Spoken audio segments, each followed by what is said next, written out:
haben wir das größte Brackwassermeer der Welt.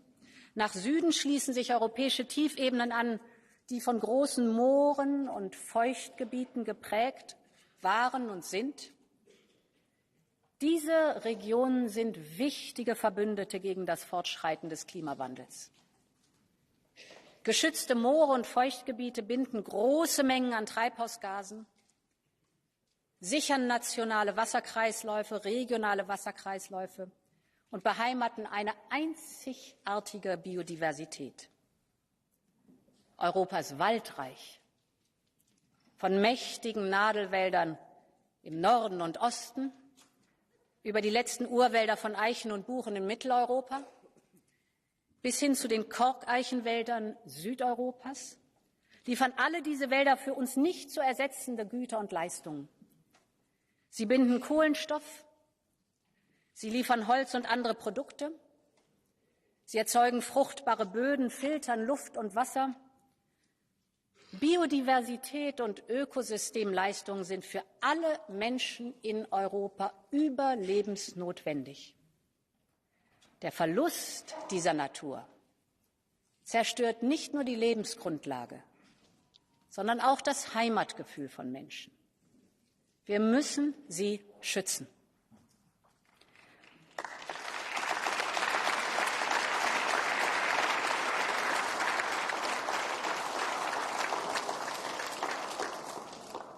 Und gleichzeitig muss auch die Sicherung unserer Lebensmittelversorgung mit und in der Natur Aufgabe sein und bleiben. Ich möchte heute unseren Landwirten meine Anerkennung aussprechen.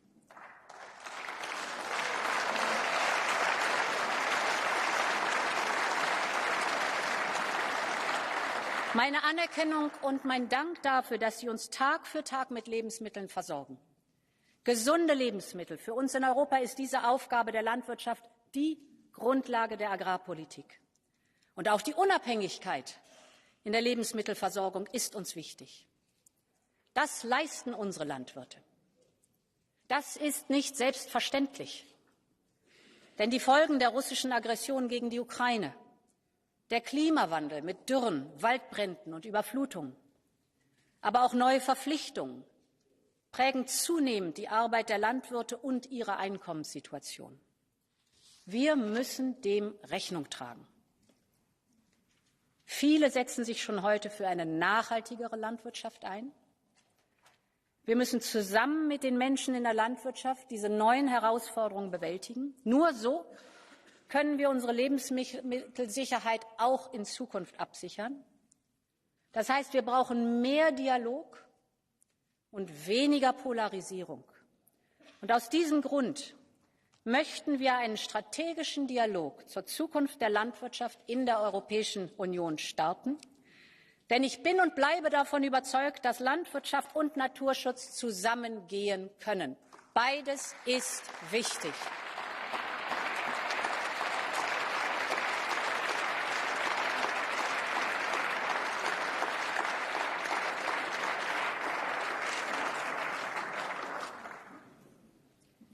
Honourable members, a fair transition for farmers, families and industry. This is the hallmark of this mandate. And it is all the more important as we face strong economic headwinds. I see three major economic challenges for our industry in the year ahead. Labour and skill challenges for our industry in the year ahead. Labour and skill challenges, inflation, and making business easier for our companies. The first has to do with our labour market. We have not forgotten the early days of the global pandemic, when everyone predicted a new wave of 1930-style mass unemployment. But we defied this prediction. With SURE, the first ever European short-time work initiative, we saved 40 million jobs. This is and was Europe's social market economy in action, and I think we can be proud of it. We then immediately restarted our economic engine thanks to Next Generation EU. And today we see the results. Europe is close to full employment. Instead of millions of people looking for jobs, millions of jobs are looking for people. Labour and skill shortages are reaching record levels, both here and across all major economies. 74% of SMEs are saying they are facing skill shortages. In the peak of the tourist season, restaurants and bars in Europe are reducing their hours because they cannot find the staff they need. Hospitals are postponing treatments because lack of nurses and doctors. And 2/3 of European companies are looking for IT specialists, 2/3. At the same time, millions of parents, mostly mothers, are struggling to reconcile work and family because there is no appropriate childcare. And 8 million young people are neither in employment, nor in education, nor in training. 8 million. Their dreams put on hold, their lives on standby. This is not only the cause of so much personal distress, it is also one of the most significant bottlenecks of our competitiveness. Because labour shortages hamper the capacity for innovation, growth and prosperity. So we need to improve access to the labour market, most importantly for young people, for women, and we need qualified migration. In addition, we need to respond to the deep-rooted shifts in technology, society and demography. And for that, we should rely on the expertise of business and trade unions, our collective bargaining partners. It is almost 40 years ago since Jacques Delors convened the Val-Duchesse meeting that saw the birth of European social dialogue. Since then, social partners have shaped the union of today, ensuring progress and prosperity for millions. And as the world around changes faster than ever, social partners must again be at the heart of the future. Together, we must focus on the challenges facing the labour market, from skills and labour shortages to new challenges like AI. This is why, together with the Belgian presidency, next year, we will convene a new social partner summit once again at Val-Duchesse. The future of Europe will be built with and by the social partners. This is our task.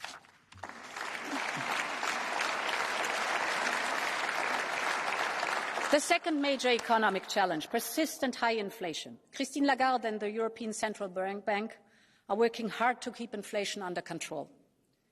We know that returning to the ECB's medium-term target will take some time. The good news is that Europe has started bringing energy prices down. We have not forgotten Putin's deliberate use of gas as a weapon and how it triggered fears of blackout and an energy crisis like in the 70s. Many thought we would not make it through the winter because of lack of energy, but we made it. We made it because we stayed united, pooling our demand and buying energy together. And at the same time, and different to the 70s, we used this crisis to massively invest in renewable energy and fast-track the clean transition. We used Europe's critical mass to bring prices down and secure our supply. Just take this, the price for gas in Europe was over 300 euros per megawatt hour 1 year ago. It is now around 35. 300 today, 35. So we need to look at how we can replicate this model of power, purchasing power at the market, a model of success also in other fields like critical raw materials and, for example, clean hydrogen. The third challenge of European companies is about making it easier to do business. Small companies do not have the capacity to cope with complex administration, or they are held back by lengthy processes. This often means they do less with the time they have and that they miss out on opportunities to grow. This is why, before the end of the year, we will appoint an EU SME envoy reporting directly to me.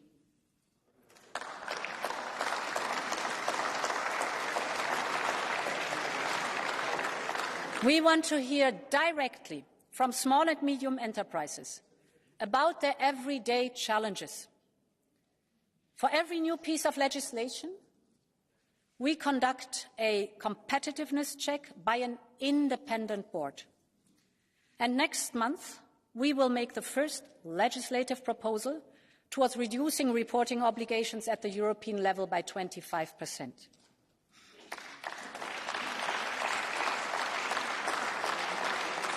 Honourable members, let's be frank, this will not be easy, and we will need your support, because this is a common endeavour for all European institutions. So we also have to work with member states to match the 25% of reduction also at national level. I think it's time to make business easier in Europe.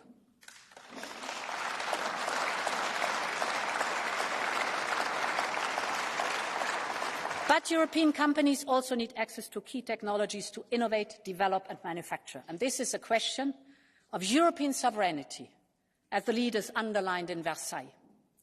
It is an economic and national security imperative to preserve a European edge on critical and emerging technologies. This European industrial policy also requires common European funding. And this is why, as part of our proposal for a review of our budget, we proposed the STEP platform. With STEP, we can boost, leverage and steer EU funds to invest in everything from microelectronics to quantum computing and AI, from biotech to clean tech. Our companies need this support now. So I urge for a quick agreement on our budget proposal, and I know I can count on this House. And there's more when it comes to competitiveness. We have seen real bottlenecks along global supply chains, including because of the deliberate policies of other countries. Just think about China's export restrictions on gallium and germanium, which are essential for goods like semiconductors and solar panels. This shows why it is so important for Europe to step up on economic security, de-risking, not decoupling. And I'm very proud that this concept has found broad support from key partners, from Australia to Japan and the United States. And many other countries around the world want to work together. Many are overly dependent on a single supplier for critical raw materials. Others, from Latin America to Africa, want to develop, rightly so, local value chains, local industries for processing and refining, instead of just shipping their resources abroad. This is why later this year we will convene the first meeting of our Critical Raw Materials Club. At the same time, we will continue to drive open and fair trade. So far, we have concluded new free trade agreements with Chile, with New Zealand, with Kenya. We should aim to complete deals with Australia, Mexico and Mercosur by the end of this year, and soon thereafter with India and Indonesia. I think smart trade delivers good jobs and prosperity.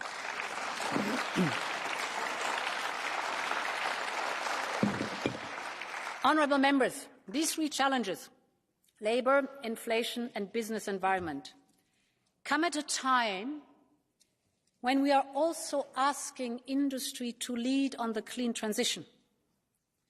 So we need to look further ahead and set out how we remain competitive as we do that.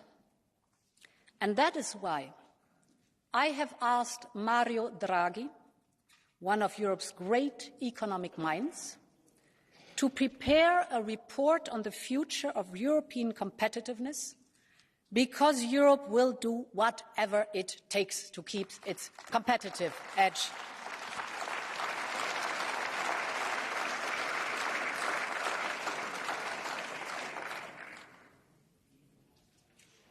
Now, when it comes to making business and life easier, we have seen how important digital technology is. It is telling that we have far overshot the 20% investment target in digital projects in Next Generation EU. Member States have used that investment to digitize the healthcare system, justice system, transport network, and at the same time, Europe has led on managing the risks of the digital world. The Internet was born as an instrument for sharing knowledge, opening minds, and connecting people. It still is. But it has also given rise to serious challenges: disinformation, spread of harmful content, risk to the privacy of our data. All of this led to a lack of trust and sometimes a breach of fundamental rights of people.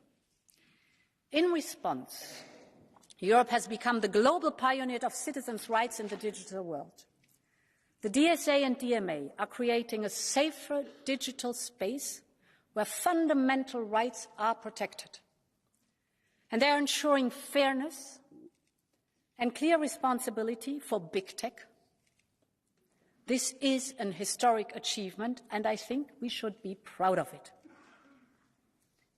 The same should be true for artificial intelligence. It will improve, without any question, healthcare, boost productivity, address climate change. We need it. But we also should not underestimate the real threats coming from AI, mostly Gen AI. Hundreds of leading AI developers, academics, and experts warned recently in the following words, and I quote, "Mitigating the risk of extinction from AI should be a global priority, alongside other societal scale risks such as pandemics and nuclear war."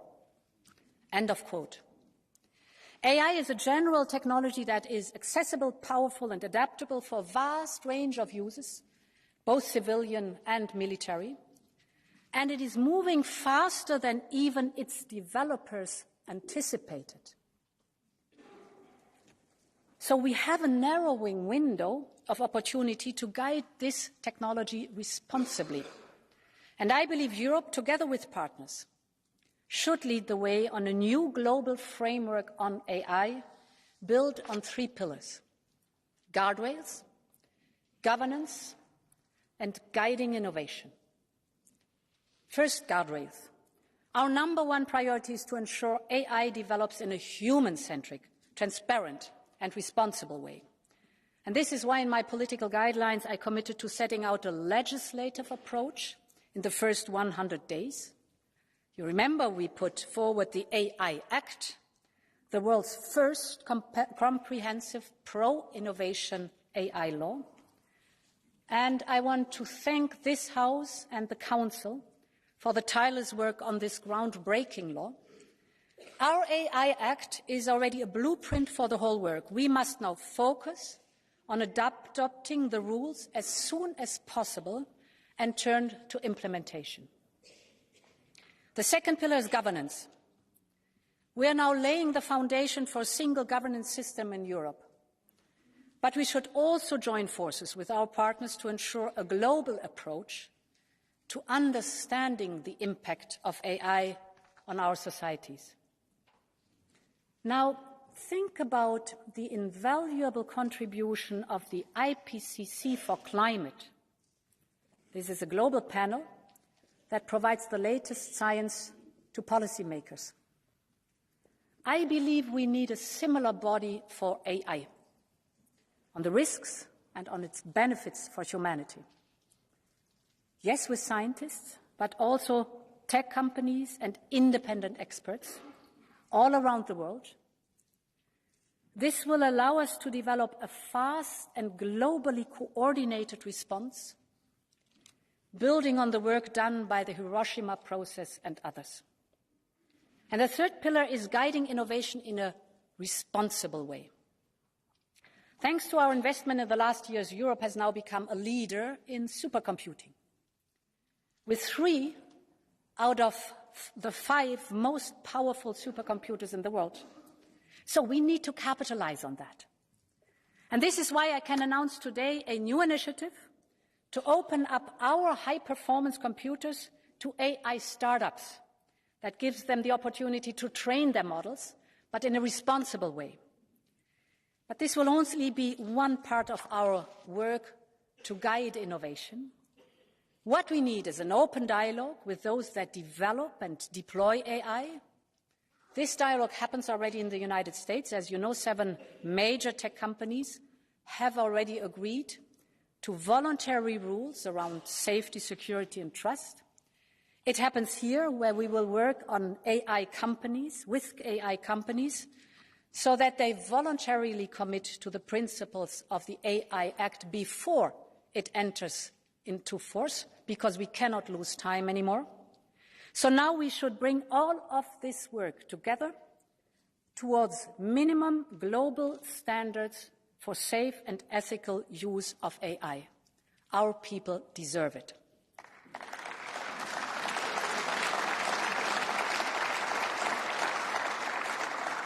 Honourable members, when I stood here 4 years ago, I said that if we are united on the inside, nobody will divide us from the outside. And this was the thinking behind the Geopolitical Commission. Our Team Europe approach has enabled us to be more strategic, more assertive, and more united. And that is more important than ever. Our heart bleeds when we see the devastating loss of life in Libya and Morocco after the violent floods and earthquake. Europe will always stand ready to support in any way we can. Or think about the Sahel region, one of the poorest, yet fastest growing demographically. The succession of military coups will make the region more unstable for years ahead. Russia is both influencing and benefiting from the crisis, and the region has become fertile ground to the rise of terrorism. This is of direct concern for Europe, for our security and our prosperity. So we need to show the same unity of purpose towards Africa as we have shown towards Ukraine. This is a must. We need to focus on cooperation with legitimate governments and regional organizations. We need to develop a mutually beneficial partnership which focuses on common issues for Europe and Africa. And this is why, together with HRVP Borrell, we will work on a new strategic approach to take forward at the next EU-AU summit. Honourable members, history is on the move. Russia is waging a full-scale war against the founding principles of the UN Charter. This has raised immense concerns in countries from Central Asia to the Indo-Pacific. They are worried that in a lawless world, they might face the same fate as Ukraine. We see a clear attempt by some to return to bloc thinking, trying to isolate and influence countries in between. And it comes at a time when there is a deeper unease by many emerging economies about the way institutions and globalization work for them. These concerns are legitimate.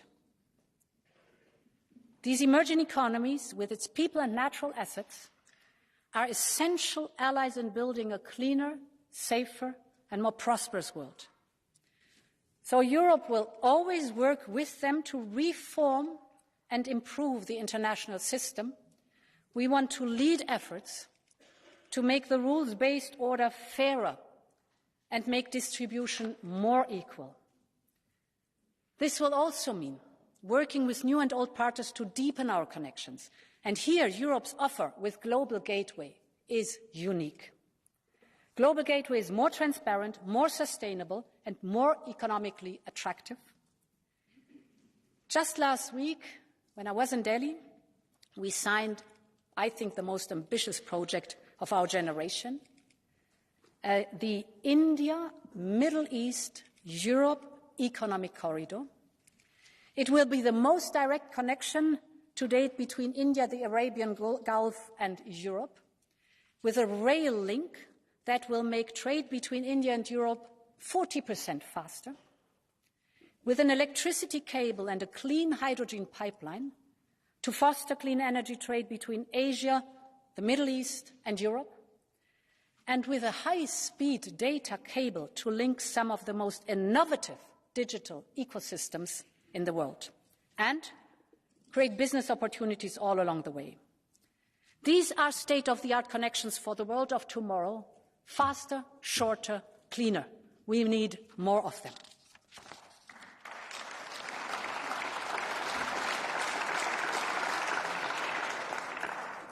And Global Gateway is making the real difference. I've seen it in Latin America, Southeast Asia, and across Africa, from building a local hydrogen economy with Namibia and Kenya, to the digital economy with the Philippines.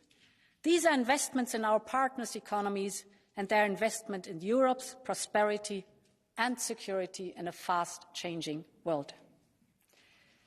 Mesdames et Messieurs les députés, chaque jour, les conflits, le changement climatique et l'instabilité poussent les populations à chercher refuge ailleurs. J'ai toujours eu la ferme conviction que la migration doit être gérée. Cela nécessite de la patience, des efforts de longue durée avec nos partenaires et surtout de l'unité au sein de notre Union. Et c'est l'esprit du nouveau pacte sur la migration et l'asile. Lorsque j'ai pris mes fonctions, il ne semblait pas y avoir des compromis possibles en vue. Mais avec le pacte, nous avons trouvé un nouvel équilibre entre la protection des frontières et la protection des personnes, entre souveraineté et solidarité, entre sécurité et humanité. Nous avons écouté à tous les États membres. Nous nous sommes penchés sur toutes les routes migratoires et nous avons traduit l'esprit du pacte en solutions pratiques. Nous avons réagi rapidement et de manière unie à l'attaque hybride de la Biélorussie. Nous avons travaillé en étroite collaboration avec nos partenaires des Balkans occidentaux et réduit les flux migratoires.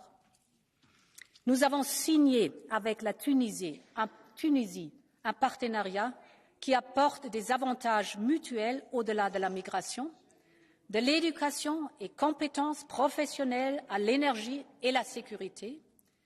Et nous voulons maintenant travailler sur des accords similaires avec d'autres pays. Nous avons renforcé la protection des frontières.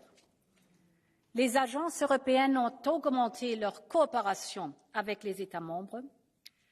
Et je veux remercier en particulier la Bulgarie et la Roumanie d'avoir montré la voie en mettant en avant les bonnes pratiques en matière d'asile et de retour, et elles ont prouvé, la Bulgarie et la Roumanie font partie de notre espace Schengen. Laissons-les enfin entrer sans plus de retard.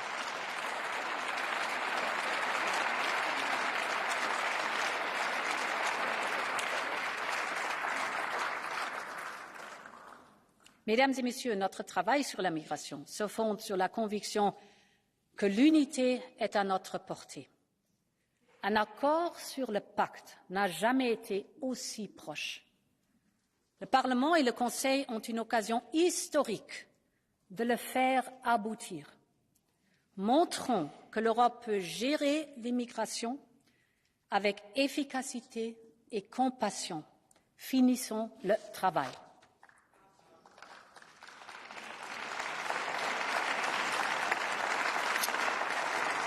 Honourable members, we know that migration requires constant work, and nowhere is that more vital than in the fight against human smugglers. They attract desperate people with their lies and put them on deadly routes across the desert or on boats that are unfit for the sea. The way these smugglers operate is continuously evolving, but our legislation is over 20 years old and needs an urgent update. So we need new legislation and a new governance structure. We need stronger law enforcement, prosecution and a more prominent role for our agency Europol, Eurojust and Frontex. And we need to work with our partners to tackle this global plague of human trafficking. And this is why the Commission will organise an international conference on fighting people smuggling. It is time to put an end to this callous and criminal business.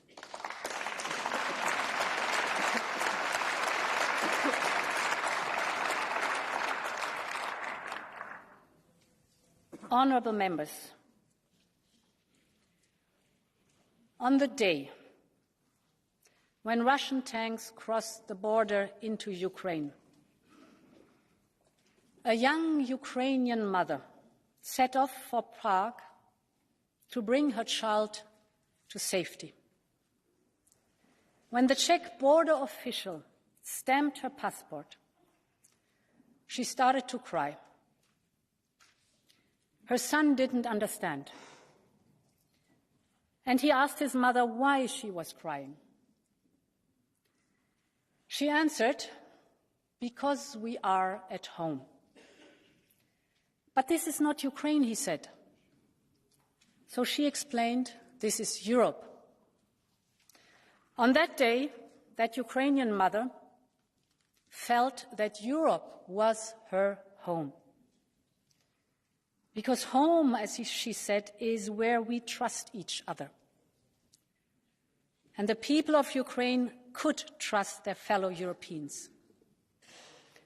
Her name was Victoria Amelina. She was one of the great young writers of her generation and a tireless activist for justice. Once her son was safe, Victoria returned to Ukraine to document Russia's war crimes. 1 year later, she was killed by a Russian ballistic missile while having dinner with other writer colleagues. She was the victim of a Russian war crime, one of the countless attacks against innocent civilians. Amelina was with 3 friends that day, including Hector Abad, a fellow writer from Colombia. He is part of a campaign called Aguanta Ucraina, Resist Ukraine, created to tell Latin Americans of Russia's war of aggression and attacks on civilians. But Hector could never imagine becoming the target himself. Afterwards, he said, he did not know why he lived and she died. But now he is telling the world about Victoria, to save her memory and to end this war. And I am honored that Hector is with us here today. I want to thank you, Hector. I want to thank you, and I want you to know that we will keep the memory of Victoria and all other victims alive. Aguanta, Ukraine.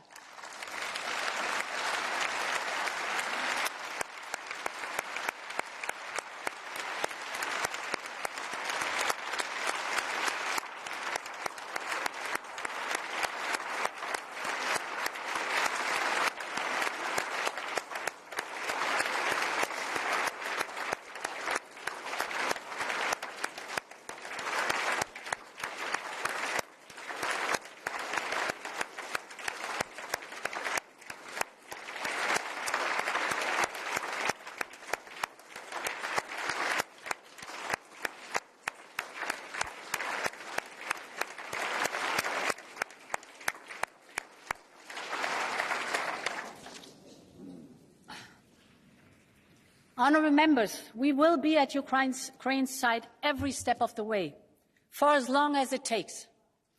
Since the start of the war, 4 million Ukrainians have found refuge in our Union.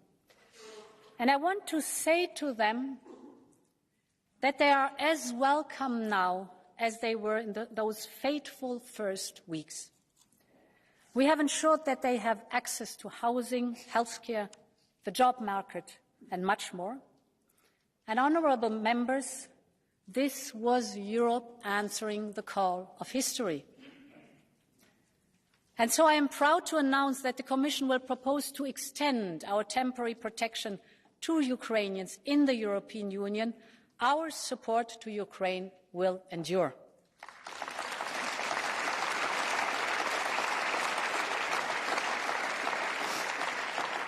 We have provided 12 billion this year alone to help pay wages and pensions, to help keep hospitals, schools and other services running. And through our ASAP proposal, we are ramping up ammunition production to help match Ukraine's immediate needs. But we are also looking further ahead. And this is why we have proposed an additional 50 billion euros for over 4 years for investment and reforms. This will help build Ukraine's future to rebuild a modern and prosperous country. And that future is clear to see. This House has said it out loud. The future of Ukraine is in our Union. The future of the Western Balkans is in our Union. The future of Moldova is in our Union.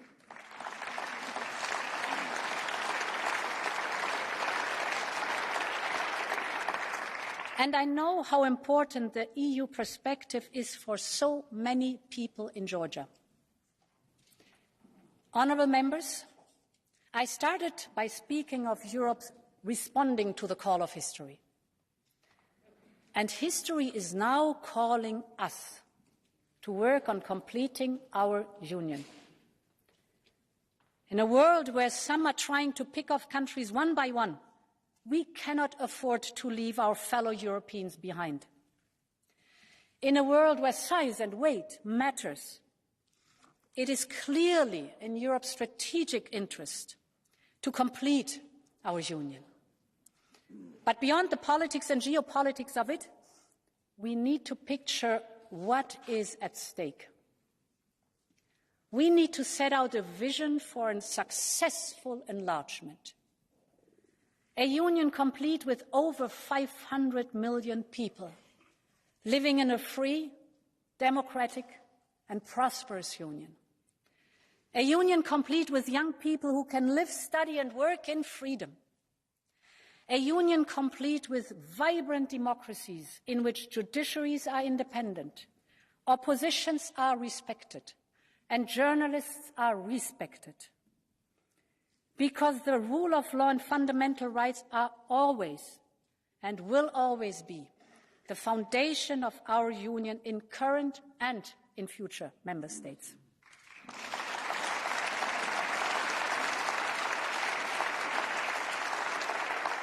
And this is why the Commission has made the rule of law reports a key priority. We now work closely with member states to identify progress and concerns and make recommendations for the year ahead. This has ensured accountability in front of this House and national parliaments. It has allowed for dialogue between member states and it is delivering results.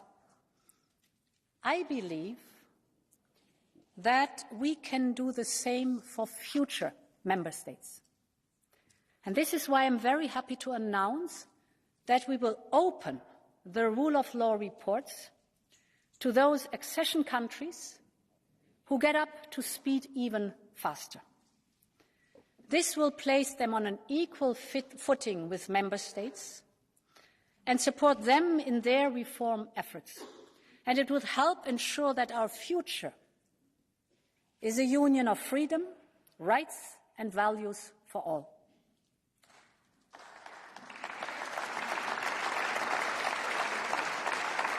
Honourable members,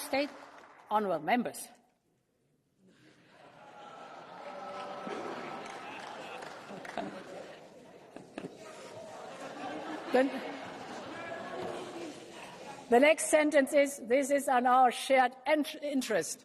Parliament, Member States and Commission. This is in our shared interest. Just think about the great enlargement of 20 years ago.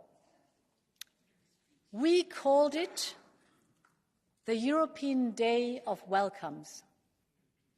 And it was a triumph of determination and hope over the burdens of the past. And in the 20 years since, we have seen an economic success story which has improved the lives of millions. I want us to look forward to the next European Day of Welcomes and the next economic success stories. I know this is not an easy road. Accession is merits-based, and the Commission will always defend this principle. It takes hard work and leadership, but there is already a lot of progress.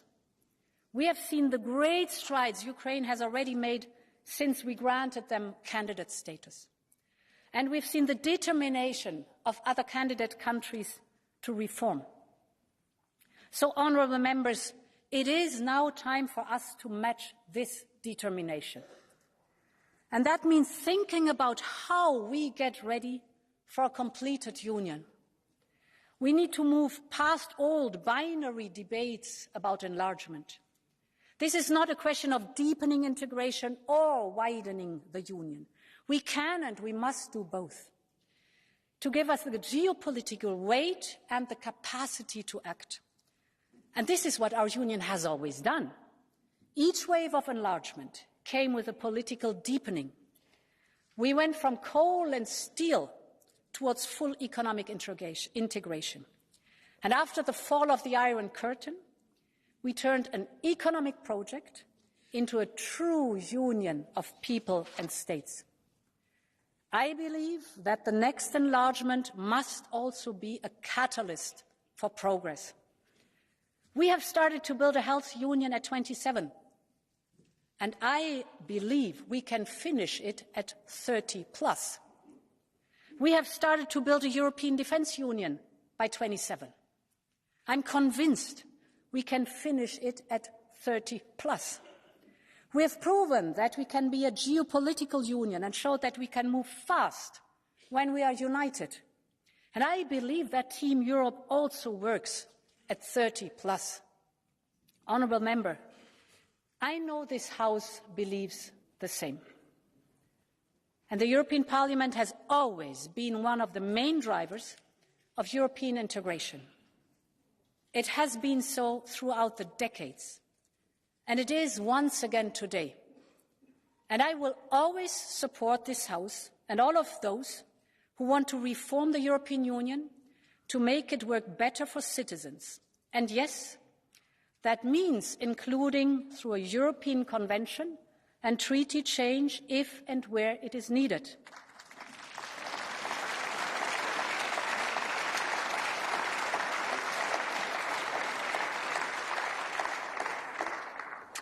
But we cannot and we should not wait for treaty change to move ahead with enlargement. A union fit for enlargement can be achieved faster. That means answering practical questions about how a union of over 30 countries will work in practice, and in particular about our capacity to act. The good news is that with every enlargement, those who said it would make us less efficient were proven wrong.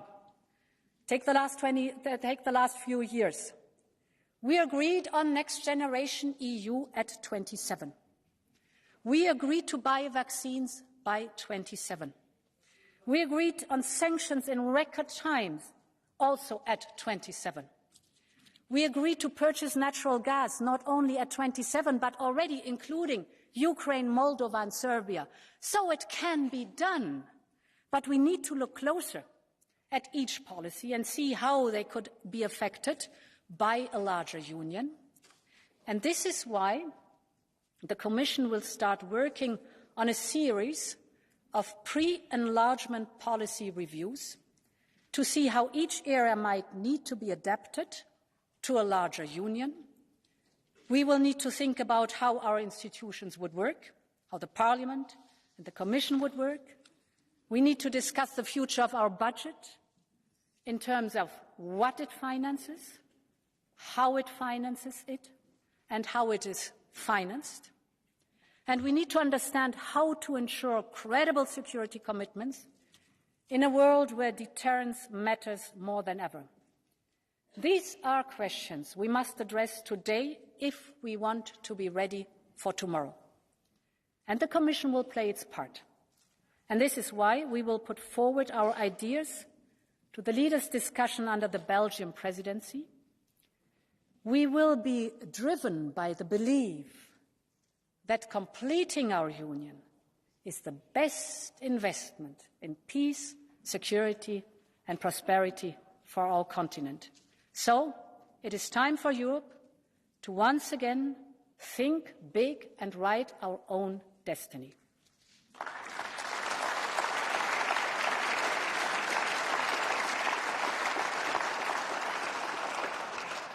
Honourable members, Victoria Amelina believed that it is our collective duty to write a new story of Europe.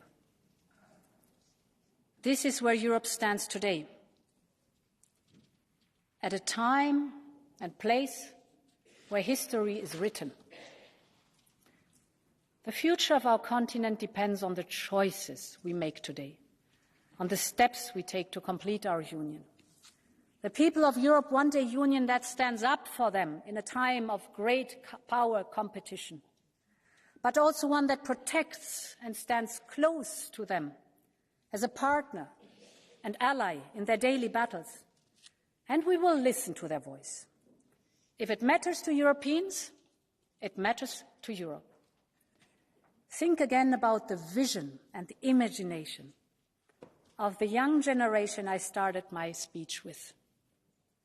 It is the moment to show them that we can build a continent where you can be who you are, love who you want, aim as high as you want, a continent reconciled with nature and leading the way on new technologies, a continent that is united in freedom and peace. Once again, this is Europe's moment to answer the call of history. Long live Europe. Thank you.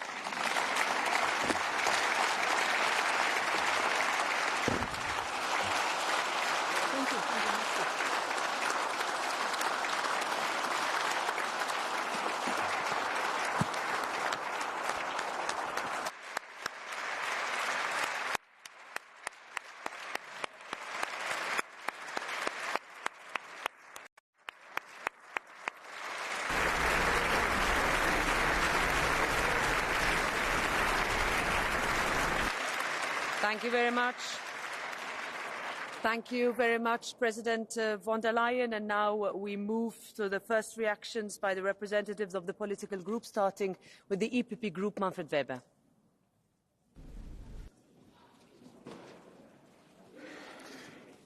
Madam President of the European Parliament, Madam President, European Commission, Spanish Presidency, dear colleagues. Madam President, thank you for your speech today. You're right. The state of the Union is strong, also thanks to your leadership and the good cooperation with this European Parliament. Together, you said it, we made the right decisions in the last years.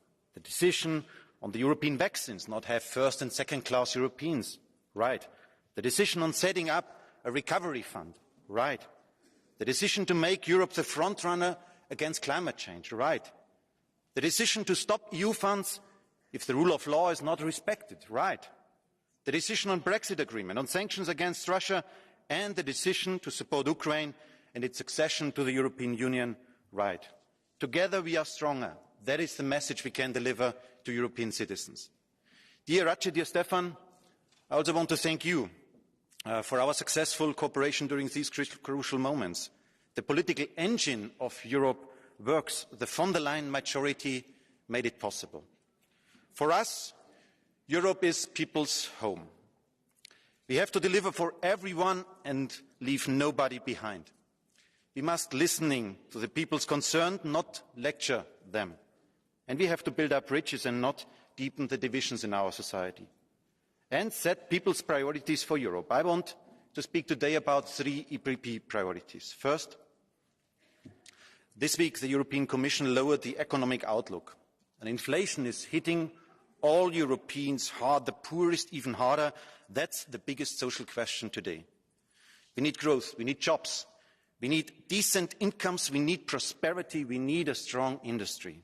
And that is why your proposals today to reduce the bureaucratic burden with a competitiveness check, with a special envoy, with a moratorium, and to conclude new trade deals and to invest more in innovation is the right way. Competitiveness must be a priority for us. And that's why I also thank you for the consideration to welcome Mario Draghi, to invite Mario Draghi to bring up further ideas. And we welcome the new phase of Green Deal. To be clear, we as EPP supported 32 out of 34 Green Deal files. We believe in the basic idea of the Green Deal. It's our generation's obligation to deliver. But we also listen to workers, to farmers, to SMEs, to youth. Producing, for example, more food, not less, is our answer to cut inflation on food prices. The EPP is Farmers' Party, and we are the party of the rural areas. Innovating more, not selling our technologies to China, is our answer to lead a world free of CO2.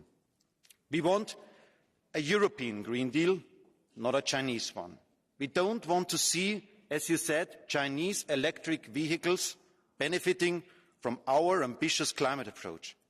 We have to think more in business, not in prohibition models for our industry. We need green jobs for Europeans. And we have to be stronger and tougher when it comes to trade. Tougher because we need to activate now our trade defence instruments and to avoid a second solar panel attack from China, as you said it today. And yes, also stronger on trade to build up a union of democracies founded on trade with Mercosur, Australia, India, Africa and others. For us, trade and values goes hand in hand. And, dear friend, we have to strengthen our innovation union. Let's pull now the best minds together to be really on the front of innovation when it is about artificial intelligence and cancer research. A second priority for EPP is migration. Europe today welcomes so many refugees as never before in our history. Look what we do currently for the Ukrainians. We help, we welcome, we protect. That's the European DNA. But on our external borders, we must decide who can enter and who not. The state decides, and not the smugglers decides who can enter into Europe. We welcome, that's why the moratorium of understanding between the European Union and Tunisia. We must work with our neighbours to solve the challenges like we did it also in the past with Turkey. And we must finalise the migration pact. It's a unique, even historic opportunity to give a proper answer. Now it's in our hands. Let's do it. I count again on the von der Leyen majority to achieve this. And the third point I want to mention, what's next for our European project? 25 years ago, the euro was born. Despite many who criticised him, Helmut Kohl had a vision for Europe. What is the euro of today? What is our project? First, Ukraine must win the war. And yes, Ursula, the merit-based approach of enlargement process is key to our approach towards Western Balkans, Moldova and Ukraine. We have to keep our promises. But we need to go further. De Gasperi already knew what is needed for a good future.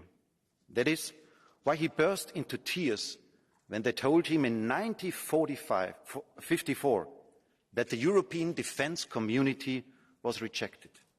I think we have to come back to de Gasperi's idea. We need a European defence union with a defence commissioner, joint European forces on land, sea and air by 2030, and all this embedded into a strengthened NATO as a strong European pillar. That is the leading project of our generation. We need to lead. That's the best medicine against extremists. No fears, not fears, anger, or even hate shall define the debate. Optimism, a vision, values, and the readiness for the next step to become a real European Union is the answer. Let's start today. Thank you. Thank you, Mr. Weber.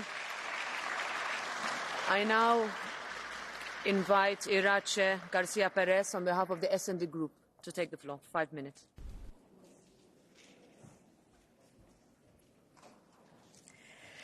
Gracias, Presidenta. Asistimos al último debate de la legislatura sobre la Unión, que tiene lugar en un momento de profundos cambios.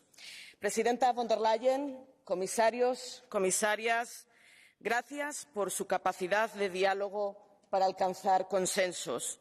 Desde el Grupo de Socialistas y Demócratas estamos muy orgullosos de haber contribuido y de haber liderado históricas decisiones que han puesto a Europa nuevamente en el corazón de nuestra ciudadanía. Frente a la respuesta dada por la crisis financiera en 2008, la estrada por la política de austeridad impuesta por la derecha, la respuesta a la pandemia y a la guerra de Rusia contra Ucrania, liderada por la socialdemocracia, ha estado marcada por la unidad y por la solidaridad. Ahora nuestra principal prioridad tiene que ser impulsar la reindustrialización para garantizar la autonomía estratégica abierta, con una mirada hacia África y hacia América Latina. Junto a la reindustrialización debemos avanzar en la transición ecológica. Frenar los efectos del cambio climático es una obligación legal y una obligación moral. Tenemos que impulsar la reforma del mercado eléctrico para acelerar el despliegue de las energías renovables y reducir los precios de la electricidad. Señora Von der Leyen, frente a quienes apuestan por el negacionismo climático, es fundamental que hoy haya roto su silencio con un mensaje claro de apoyo al Pacto Verde, comprometiéndose a impulsar las leyes de restauración de la naturaleza y la calidad del aire. Vamos a prestar mucha atención a que estas afirmaciones se cumplan. Pero para crear riqueza y nuevas oportunidades, tenemos que consolidar el pilar social. Y sobre eso, señora Von der Leyen, me hubiera gustado escuchar un mayor compromiso. La inflación, los altos tipos de interés, el encarecimiento de las hipotecas dificulta un proyecto de vida justo. La vivienda pública como derecho y no como bien de especulación, la paridad en el empleo, la prohibición de las prácticas no remuneradas, el ingreso mínimo vital y una estrategia antipobreza con objetivos vinculantes deben de ser una realidad.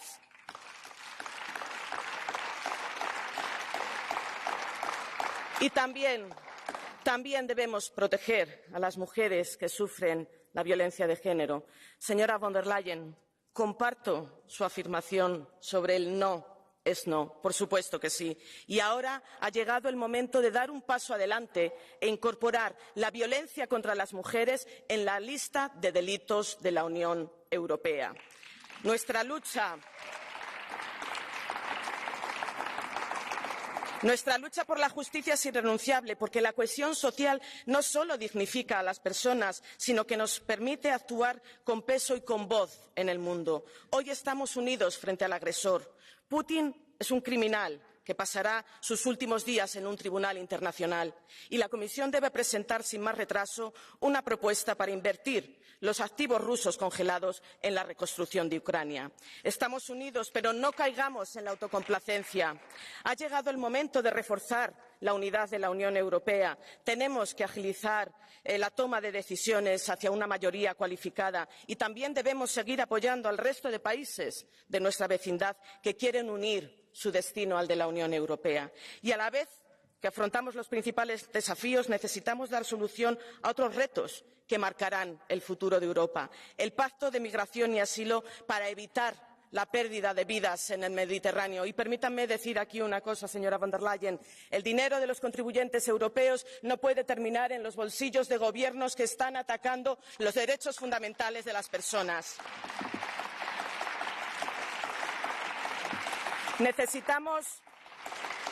Necesitamos una capacidad fiscal permanente para afrontar futuras crisis, reforma de reglas fiscales, mayor justicia social. Es imprescindible una economía no solo más competitiva, no sirve solo crecer económicamente. Ese crecimiento económico se tiene que traducir en que la gente viva mejor, en que se distribuyan los beneficios para todos y no los privilegios para unos pocos. Señorías, vivimos en la Unión Europea, un proyecto de vida que ha construido el mejor lugar para la democracia, los derechos, la igualdad y la solidaridad.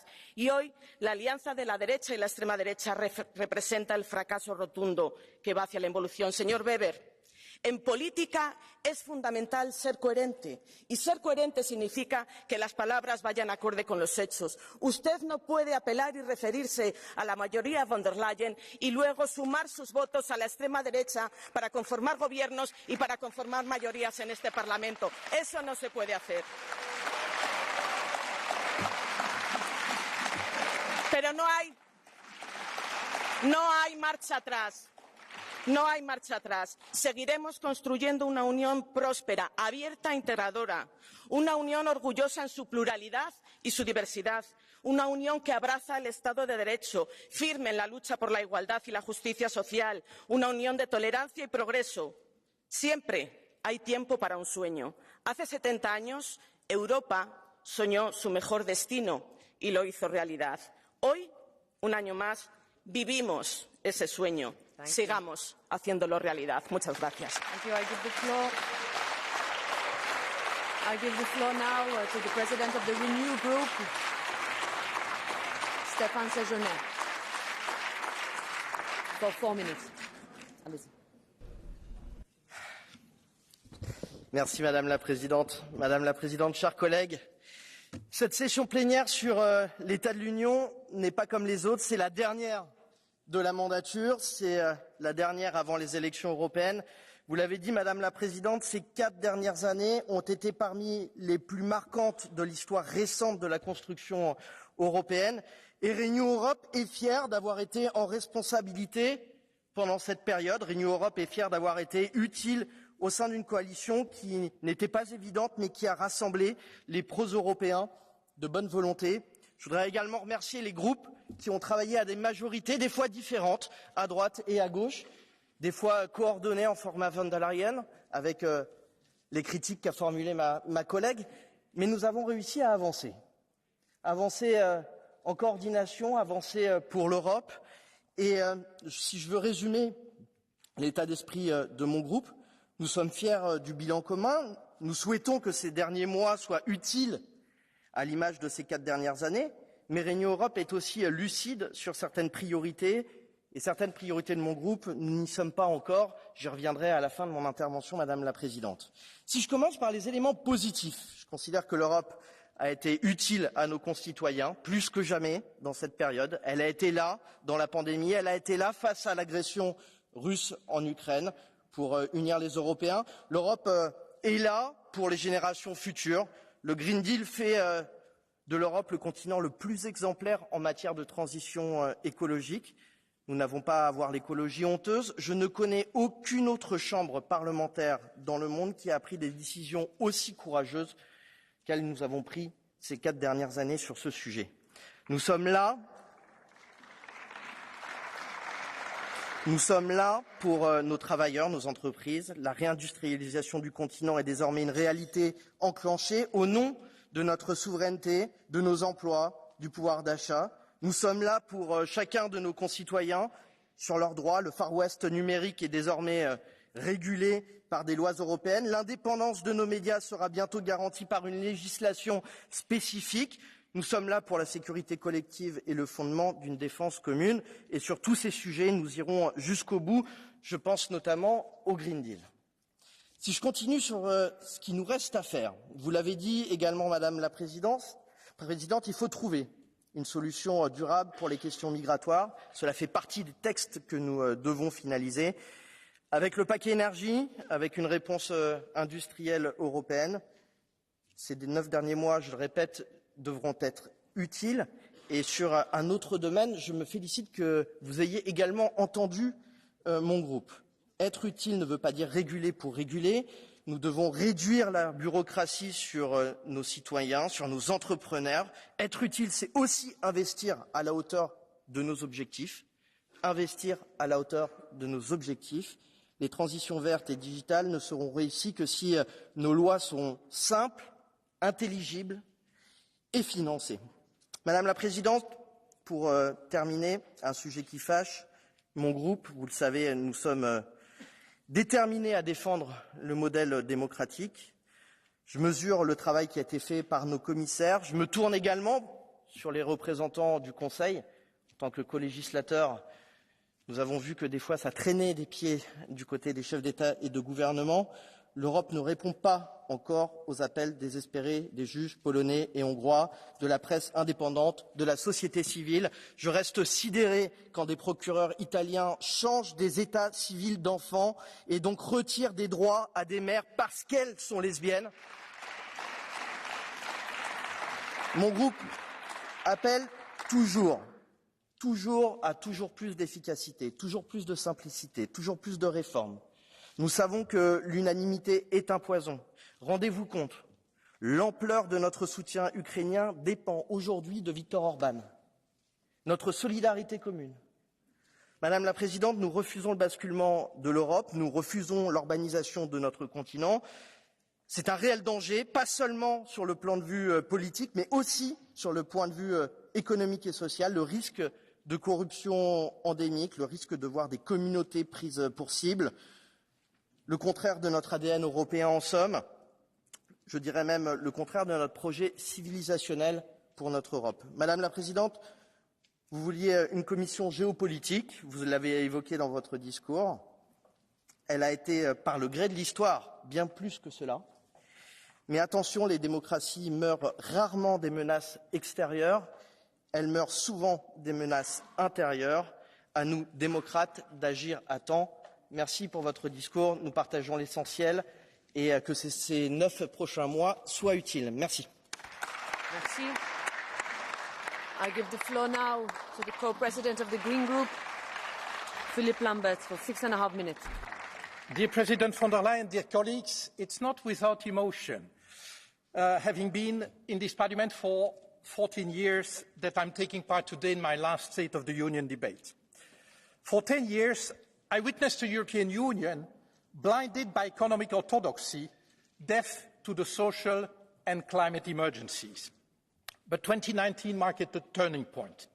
For the first time in its history, the European Union made the fight against climate change a top priority. And against all odds, the European Green Deal withstood the pandemic and the war that rocked the European Union. Each time, it was put front and centre in our response. We owe very much of this to you, Madam President, to your vision, your persistence and your leadership.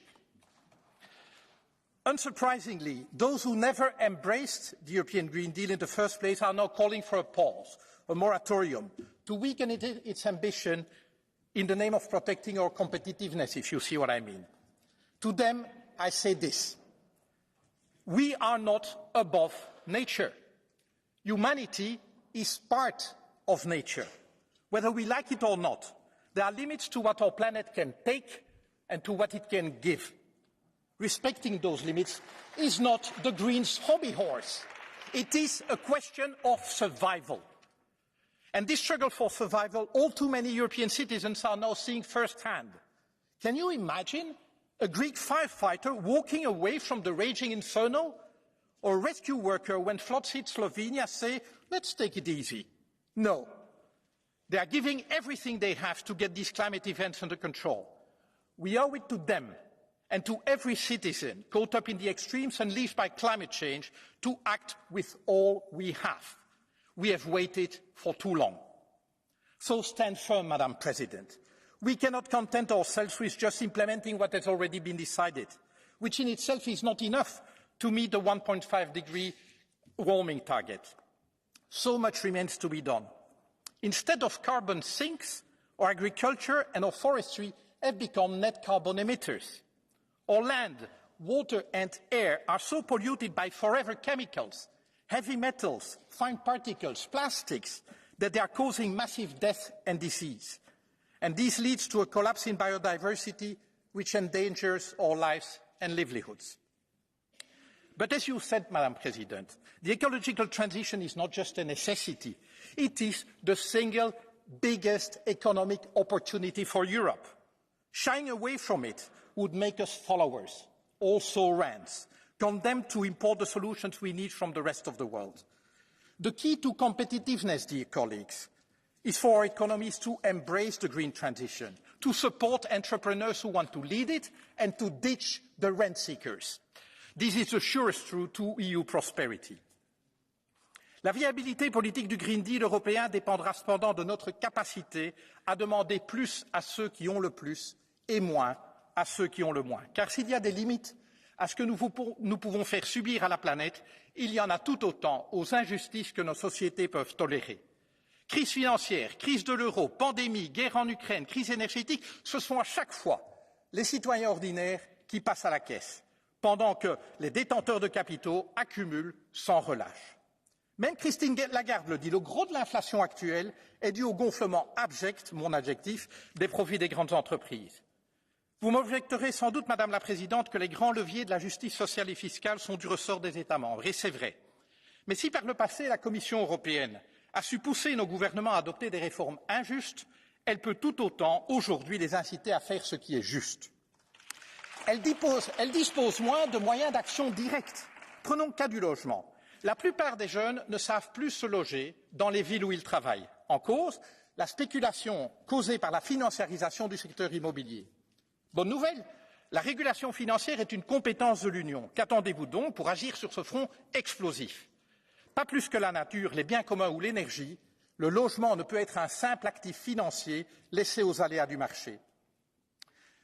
Si la transition écologique et solidaire doit être notre projet fédérateur, ne perdons jamais de vue que notre Union est d'abord une communauté de valeurs. Or, partout en Europe, les libertés fondamentales sont en danger, que ce soit au travers de la remise en cause des droits des femmes, le sous-financement et la mise sous tutelle de la justice, l'hyperconcentration des médias, l'espionnage de journalistes, d'activistes, de leaders politiques ou encore les violences policières à l'encontre de manifestants et de personnes racisées. Madame la Présidente, malgré les pressions juridiques et financières que vous avez exercées sur 2 États membres, les dérives se poursuivent et s'accentuent. En tant que gardienne du droit européen, la Commission va devoir redoubler d'efforts et pas seulement à l'égard de la Pologne ou de la Hongrie. Speaking of fundamental values, the one that comes first in Article 2 is human dignity. And there's no greater denial of this fundamental value than the way we treat people seeking protection from us. Today, European asylum policy boils down to make Europe a fortress and to rely on autocrats, dictators and failed states to keep refugees and migrants away from our shores. This has made smugglers rich and turned the Mediterranean into a mass grave. And I'm afraid, Madam President, I don't share your optimism. The EU Pact on Asylum and Migration does not fundamentally change this deadly logic. Our Union has a duty, a responsibility, and I would even say a need, to take its fair share in welcoming forcibly displaced people. And it can, if we only harness our collective capabilities. Our moral credit is at stake, not least in Africa. For decades, the fear of migration has been instrumentalized by the far right. And now it seems that the fight against climate change has become their new target. But what concerns me even more, Madam President, is the fact that a growing number of your party colleagues are embracing the same strategy, the same language, in the hope probably of bringing voters back into the EPP fold. Several EPP member parties are considering or have chosen to form coalitions with far-right parties. And some of their representatives were not even ashamed to admit to me that they share so much with them in terms of values and programme. So in the name of the Greens European Free Alliance, I'm appealing to you. Don't let Robert Schuman's party drift away from its values, the values on which the European Union has been founded.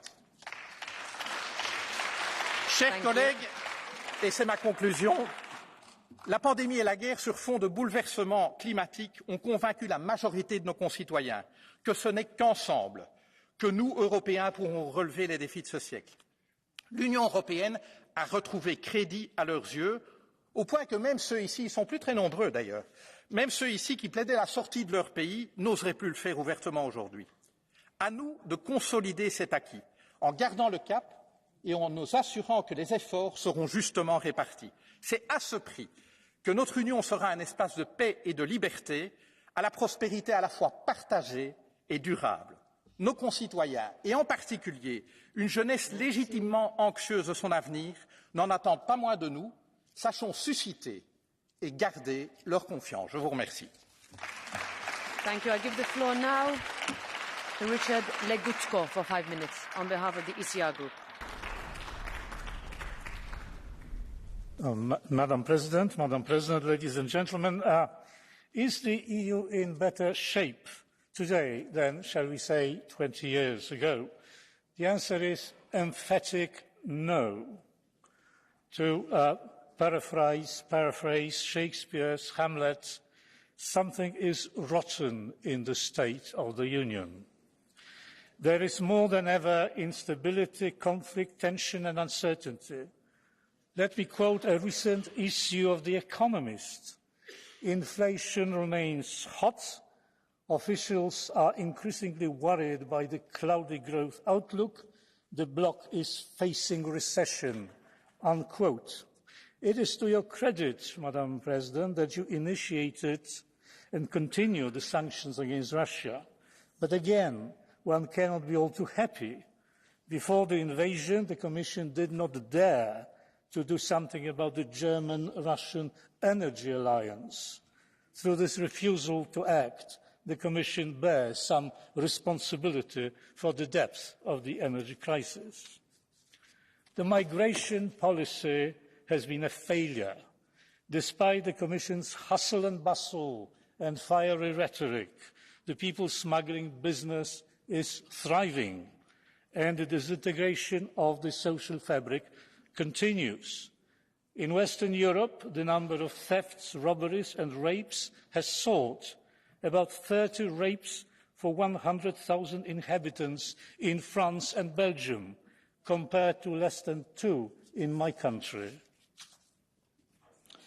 The Green Deal, the Commission's flagship, instead of being a vehicle of growth, is a costly extravaganza, over 300 billion euros by 2030, with rising living costs, energy bills and other unpleasant aspects of the Commission's and the Parliament's fantasies.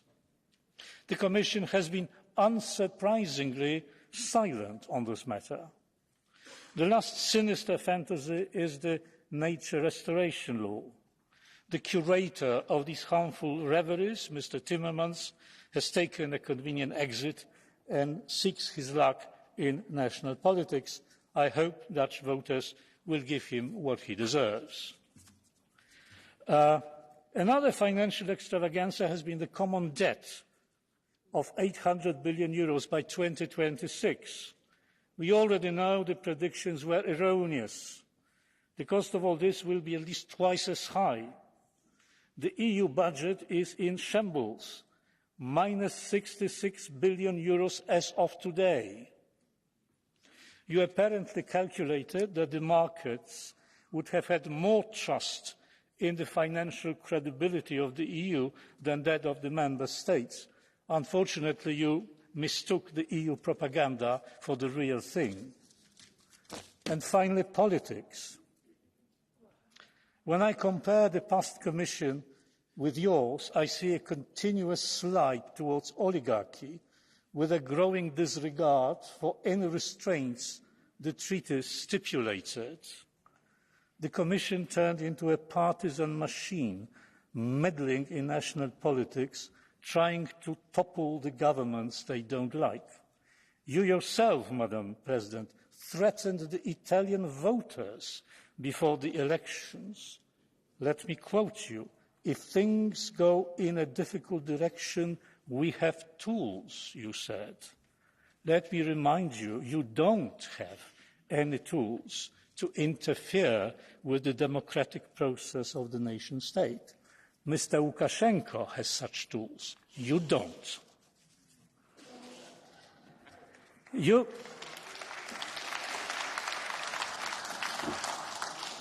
You made the rule of law a caricature.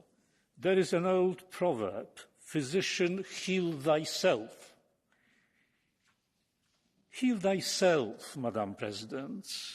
For one thing, let the Commission stop juggling with the legal basis, claiming, for instance, that taxes are not taxes, but contributions, thus sidestepping the necessary procedures.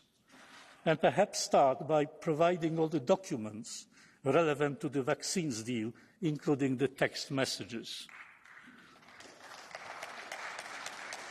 That would be a good example of how to be a law-abiding person. And the last point. Believe it or not, but this Commission will go in history as one that tried to regulate the language of the European Union and to establish a sort of officially sanctioned indoctrination. For instance, by abolishing certain words, such as Christmas. Yes, you withdrew from this idiotic move. But the fact is that the bureaucrats were planning it. A large bunch of the European Commission had been working on how we should speak and how we should avoid the word Christmas. I mean, this is simply outrageous. But this gives us an insight into how the Commission works. And what we see should be a warning to us all. I give the floor now to the President of the ID Group, Marco Zanni, for 2.5 minutes. Grazie Presidente.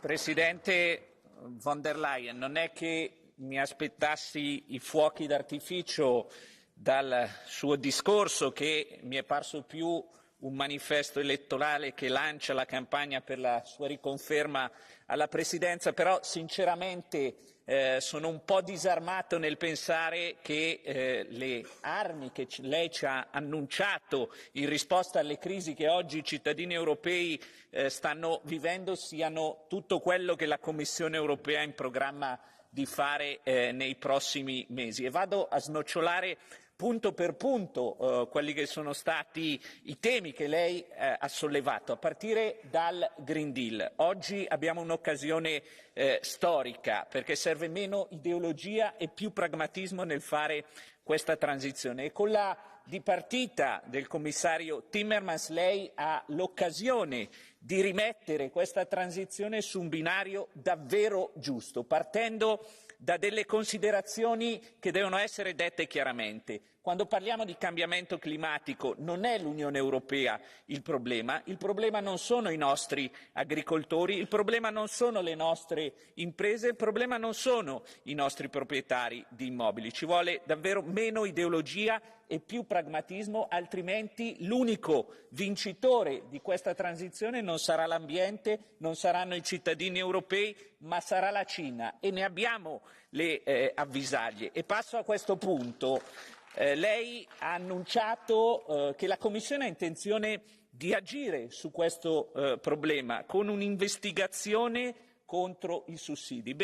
La mia domanda è: davvero oggi, nel 2023, la Commissione ha ancora bisogno di lanciare un'investigazione su questo tema, quando è chiaro che la Cina fa concorrenza sleale? Lo sa anche mio figlio che non ha ancora 5 anni, quindi non ci aspettiamo investigazioni, ci aspettiamo che la Commissione Europea faccia quello che deve fare per proteggere le nostre imprese, cioè imporre dazi a chi non rispetta le regole. E passo poi alla seconda proposta che lei ha annunciato, questa indagine sull'impatto della burocrazia, e se ho capito bene ha intenzione di nominare un inviato speciale che farà da diciamo collettore tra lei e le piccole e medie imprese. Ancora una volta rimango di sasso, non abbiamo bisogno di un inviato speciale.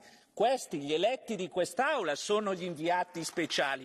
Noi che parliamo tutti i giorni con le imprese non abbiamo bisogno di fare indagini, di fare comitati o di fare tante altre belle cose. Serve meno burocrazia, le imprese ci chiedono meno leggi, leggi fatte meglio e più libertà, cosa che sembra ormai non più una priorità per la Commissione Europea. E l'ultimo punto. L'immigrazione, sono stati annunciati tanti provvedimenti, tante iniziative, ma ancora oggi a me non pare che l'Unione voglia risolvere questo problema e che a qualcuno faccia comodo che il peso di flussi migratori insostenibili ricada solo su pochi e su pochi paesi. Su questo punto è molto semplice. Finché la linea dell'Unione Europea su questo tema non sarà chiara, cioè che chi non ha diritto a entrare nell'Unione Europea deve stare fuori, che l'immigrazione illegale è un reato e che non esiste che si possa parlare di redistribuzione se non si riducono le partenze, il problema non lo risolveremo mai. Mi auguro davvero che in questi mesi si cambi rotta e si cerchi di dare più spazio a quello che ci chiedono i cittadini e che non ha bisogno di comitati o inviati, ma è abbastanza chiaro. Grazie e buon lavoro. Thank you. I give the floor now to Martin Schirdewan on behalf of the Left Group for 4 minutes.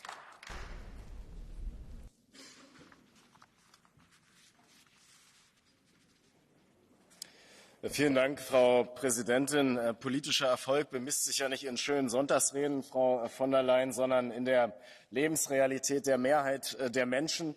Und Sie benutzen in Ihren Reden ja immer gern große Worte. Heute wurde der Ruf der Geschichte bemüht. Wir sprachen vor einiger Zeit vom Man-on-the-Moon-Moment beim Klimaschutz, soziale Gerechtigkeit, Steuergerechtigkeit, Tierschutz, Respekt und Würde. Das sind Begriffe, die Sie in Ihren Reden immer wieder benutzen. Und dann machen Sie gefühlt 100.000 neue Initiativen, die angekündigt werden. Im Grunde genommen, kurz gesagt, versprechen Sie den Europäerinnen und Europäern in jeder Rede das Blaue vom Himmel.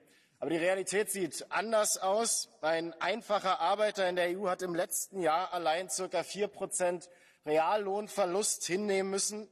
Dieser Arbeiter kann sich den wohlverdienten Urlaub mit seiner Familie nicht mehr leisten, weil Strom, Heizung und Miete immer teurer werden. Und der versteht doch die Welt nicht mehr, wenn Sie hier mit keinem einzigen Wort darüber reden, dass die Situation der Beschäftigten immer härter wird in der Europäischen Union.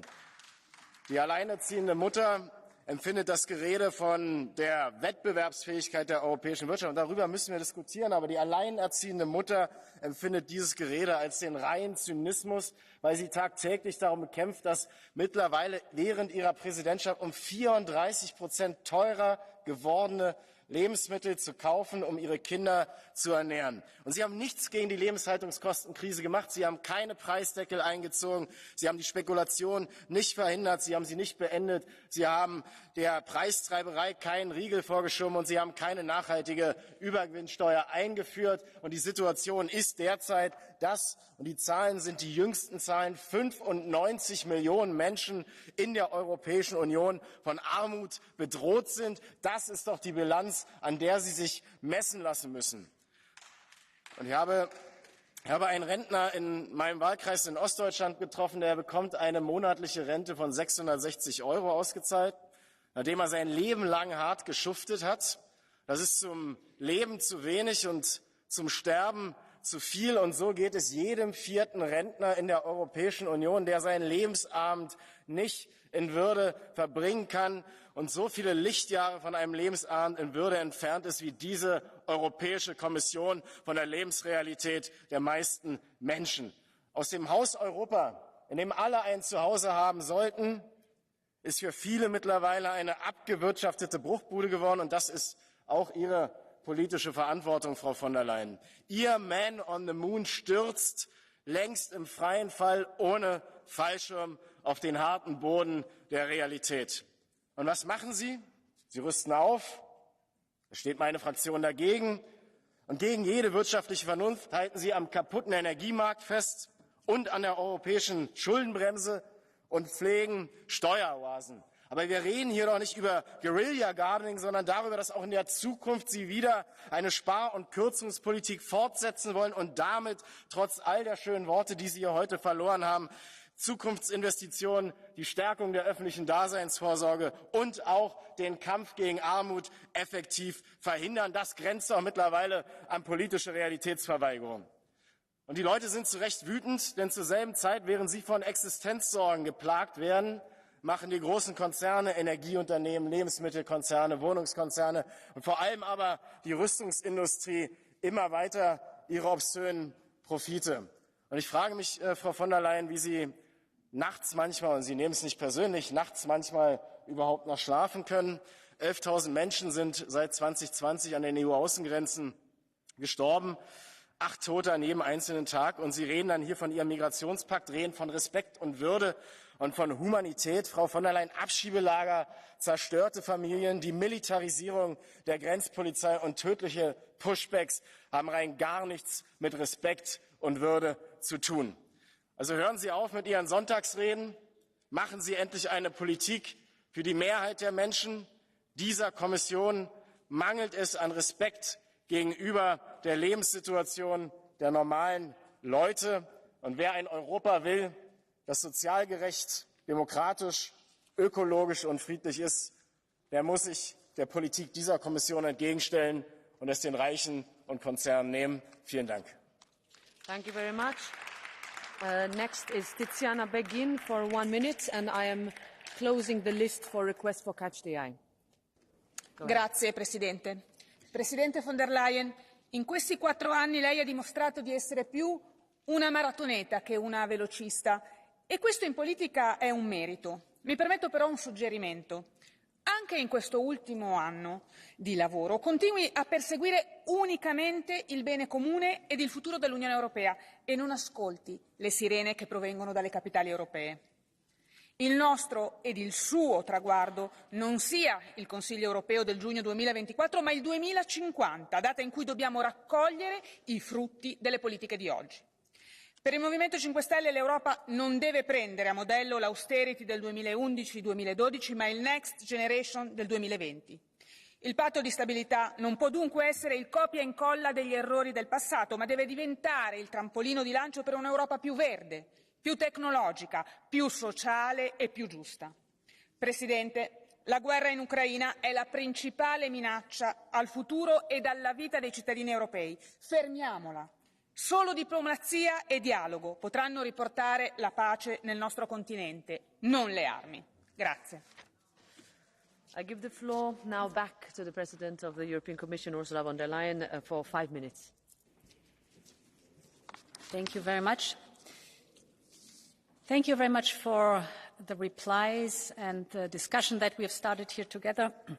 As you know, with the State of the Union, it is not only the speech to be delivered, but there is a letter of intent that I have put forward, and there are a limited number also on additional initiatives. Let me address some of them that have been mentioned here. My first point is on the topic of rule of law. The rule of law is the glue of our union. And we've brought forward the historic Next Generation EU package because we knew it was of paramount importance that we had to invest in the European Union. This is common European Union taxpayers' money, and therefore there's a strong obligation that we connect it with necessary reforms in the respective member states. And if in member states there are issues of the rule of law, we've connected it to the investment of Next Generation EU, and it is absolutely not acceptable that a member state wants to access the funds of Next Generation EU without having the reforms that we have agreed upon when closing the contract for Next Generation EU. So, if you want to have taxpayers' money as investment in your member state, you have to abide to the rule of law and you have to do the reforms that are necessary.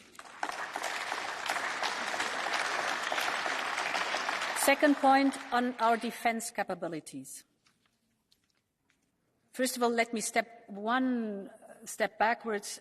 Looking at Ukraine, we all know we want peace in Ukraine, but it has to be a just peace and a lasting one. And for that, Ukraine needs security guarantees. Kiev must be able and have the capabilities to deter a new Russian attack. And here Europe comes into play by ensuring Ukraine's long-term security, with strong implications on our defence industry. Europe's defence industry is running at maximum speed. We know this, but it is not enough, because to empower Ukraine's deterrence, we must step up the production of our capabilities, military capabilities. And this is what we are doing with ASAP, for example, the Act in Support of Ammunition Production. And I would like to thank the European Parliament and the Council for passing it in record time. We must also look beyond this ammunition topic, air defense, maritime, space, and cyber, for example. And these capabilities are European by nature. No single member state can alone develop them. So they require European cooperation, not only on research and development, but also on the industrial front. And this is why we will work on a European defence industry strategy to look into how we can support our industry, ramp up the production of critical equipment, of course in synergy with NATO. This is absolutely paramount. No industrial bottleneck should prevent us from protecting Europe and giving our full support for Ukraine. And my third point I wanted to address, because it was mentioned by many of you, is the European Green Deal. Politics is always also personal. During this mandate, since 2019, I was blessed with my family that I had 3 grandchildren. I was not a grandmother before that. And since my mandate, the experience of welcoming 3 little babies to this world changes also the deep conviction that you have for the future of these children, because my perspective is a very limited one. But if I look at these children, or babies, toddlers that they are, when they are in 2030, they will be in school age. In 2050, perhaps they want to have a family and children. And now I, of course, over and over ask myself, and you do the same, will they have a spring, a summer, a fall and a winter, like we had it when we were children? How will their future be? Will they be able to have an own family? How will the world be? And I know this is definitely linked also on how we will decide today about the European Green Deal. So what I can only say here in front of you, honourable members, is I am deeply, personally committed to the European Green Deal, because I know it is paramount for our survival, but it is also paramount for our future prosperity if we make it, and we can make it together if we stand united. Thank you very much. Thank you. I give the floor now to the Council, to Minister José Manuel Álvarez Bueno, for 5 minutes.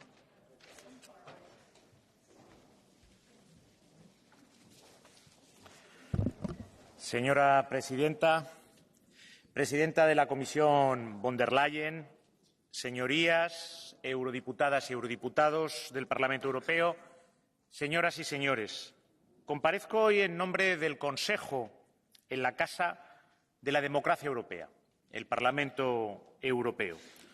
Todos ustedes son el reflejo de la diversidad y la pluralidad de Europa y también el contacto más directo de la Unión con su ciudadanía.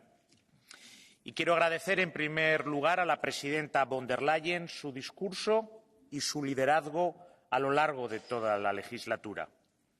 Son años de desafío en Europa. La pandemia, ahora la agresión rusa a Ucrania, y la Unión ha sabido estar a la altura, también gracias a la Presidenta. Gracias también a la Comisión y gracias también a este Parlamento Europeo y a sus eurodiputadas y eurodiputados. En estos momentos decisivos para Europa, la agresión rusa a Ucrania pone de relieve el valor de la unidad europea. Y por eso, exactamente el primer día de la presidencia española, el presidente del Gobierno de España, Pedro Sánchez, transmitió un mensaje claro en el Parlamento ucraniano en Kiev. Estamos y estaremos con el pueblo ucraniano el tiempo que sea necesario. Y hace unas semanas reforzamos juntos en Toledo nuestro compromiso de ayuda en favor de la paz en Ucrania. Nos encontramos en un momento decisivo igualmente desde el punto de vista del calendario europeo. La presidencia española es la última completa antes de las elecciones europeas y del próximo ciclo legislativo europeo. Debemos negociar una gran cantidad de expedientes clave desde el punto de vista de la integración europea que suponen grandes avances en el ámbito social, en el ámbito ambiental, en el ámbito económico, porque repercuten positivamente en el bienestar de nuestros conciudadanos. Y es fundamental que las relaciones entre las instituciones sigan siendo lo más fluidas posibles. Comisión y Parlamento son fundamentales para que la presidencia española tenga éxito. Y conscientes de ello, nuestra presidencia trabaja con la máxima determinación, imbuida de la profunda vocación europeísta que mueve al Gobierno de España. Hemos realizado ya 25 trílogos. El ritmo aumentará todavía más en estos meses venideros. La Unión cuenta con toda la dedicación de la presidencia española para hacer avanzar el proyecto europeo con ambición. Y me alegra constatar que los elementos principales que ha destacado hoy aquí la presidenta Von der Leyen están en línea con las prioridades de la presidencia española. La primera, la reindustrialización verde y la autonomía estratégica abierta. No se trata de construir una Europa fortaleza. La apertura internacional ha sido y es beneficiosa para la Unión Europea. Sin embargo, esta apertura ha provocado en ocasiones unas dependencias excesivas en sectores claves para el bienestar de nuestros ciudadanos. Lo hemos constatado en el ámbito sanitario durante la pandemia de la COVID-19, que tanto sufrimiento trajo en forma de insoportables pérdidas humanas. En el ámbito energético, tras la invasión injusta e injustificada rusa de Ucrania. En ambos casos, nos enfrentamos a estos grandes retos con más unión, porque juntos somos más fuertes. Y es por eso que desde la presidencia española agradecemos las respuestas lideradas por la Comisión Europea, fundamentales para afrontar todos estos desafíos. Y acogemos favorablemente el informe sobre prospectiva estratégica de 2023. Con visión de futuro, seguimos trabajando juntos para construir más unión. Y a este objetivo, precisamente a este objetivo, dedicaremos uno de los grandes momentos de la presidencia española, la Cumbre de Granada del próximo 6 de octubre. Para conseguirlo debemos diversificar y estrechar lazos con nuestros socios más fiables. Y por eso agradezco a la presidenta Von der Leyen y a este Parlamento su implicación con la región de América Latina y el Caribe. La Cumbre Unión Europea-CELAC ha sido un éxito colectivo, esperado durante mucho tiempo, que va a redundar en beneficio de todos los europeos. La segunda prioridad es avanzar en la transición verde y la adaptación medioambiental. Frenar la emergencia climática y la degradación del medio ambiente no es solo una necesidad ineludible, sino también una gran oportunidad para reducir drásticamente nuestra dependencia energética y nuestra factura eléctrica, haciendo más competitivas a las empresas europeas, eliminando la pobreza energética entre nuestros ciudadanos. Es también una oportunidad de crear empleo de calidad, impulsando la economía circular. La reforma del diseño del mercado eléctrico, el paquete de gas e hidrógeno, la normativa relativa a la conservación y restauración de la biodiversidad, el Net Zero Industry Act, forman parte de los expedientes centrales de la presidencia española. En tercer lugar, necesitamos impulsar una mayor justicia social y económica. Necesitamos una economía más competitiva, sin duda, pero también necesitamos una economía más justa y más solidaria. Ambos objetivos no son solo perfectamente compatibles, sino indispensables a ambos. Entre los grandes expedientes de esta prioridad se encuentra la revisión del marco financiero plurianual, también la reforma de las reglas de gobernanza económica. Ambos tienen un carácter estructural para la Unión Europea. La Presidencia española del Consejo impulsa y apoya los esfuerzos de la Comisión y del Parlamento para conseguir una Unión más inclusiva. Y en esa línea progresamos en las iniciativas y objetivos fijados en el Plan de Acción del Pilar Europeo de Derechos Sociales, así como en la adopción de medidas a favor de la igualdad de tratos entre personas y su inclusión, prestando una atención especial a la igualdad de género y a la lucha contra la violencia a las mujeres, también a las cuestiones de infancia y de discapacidad. Por eso, damos especialmente la bienvenida a la propuesta de la Directiva de tarjeta de discapacidad que presentó la Comisión el 5 de septiembre y que responde a los 87 millones de europeos con discapacidad para que Europa sea un espacio único también para ellos. Y, finalmente, la cuarta prioridad es reforzar la unidad europea. La unidad es el elemento que posibilita todo lo demás. Es el motor que nos permite avanzar. Y en un contexto marcado por el aumento de las tensiones geopolíticas, la Unión debe permanecer unida y los Estados miembros debemos seguir desarrollando herramientas que nos permitan afrontar juntos los grandes retos de nuestro tiempo. Es crucial que sigamos apoyando a Ucrania con unidad y con solidaridad, como también es esencial ofrecer un encaje real a nuestros socios de los Balcanes occidentales. Ante la visión de una Unión Europea más amplia, debemos abogar por optimizar los procesos de toma de decisión.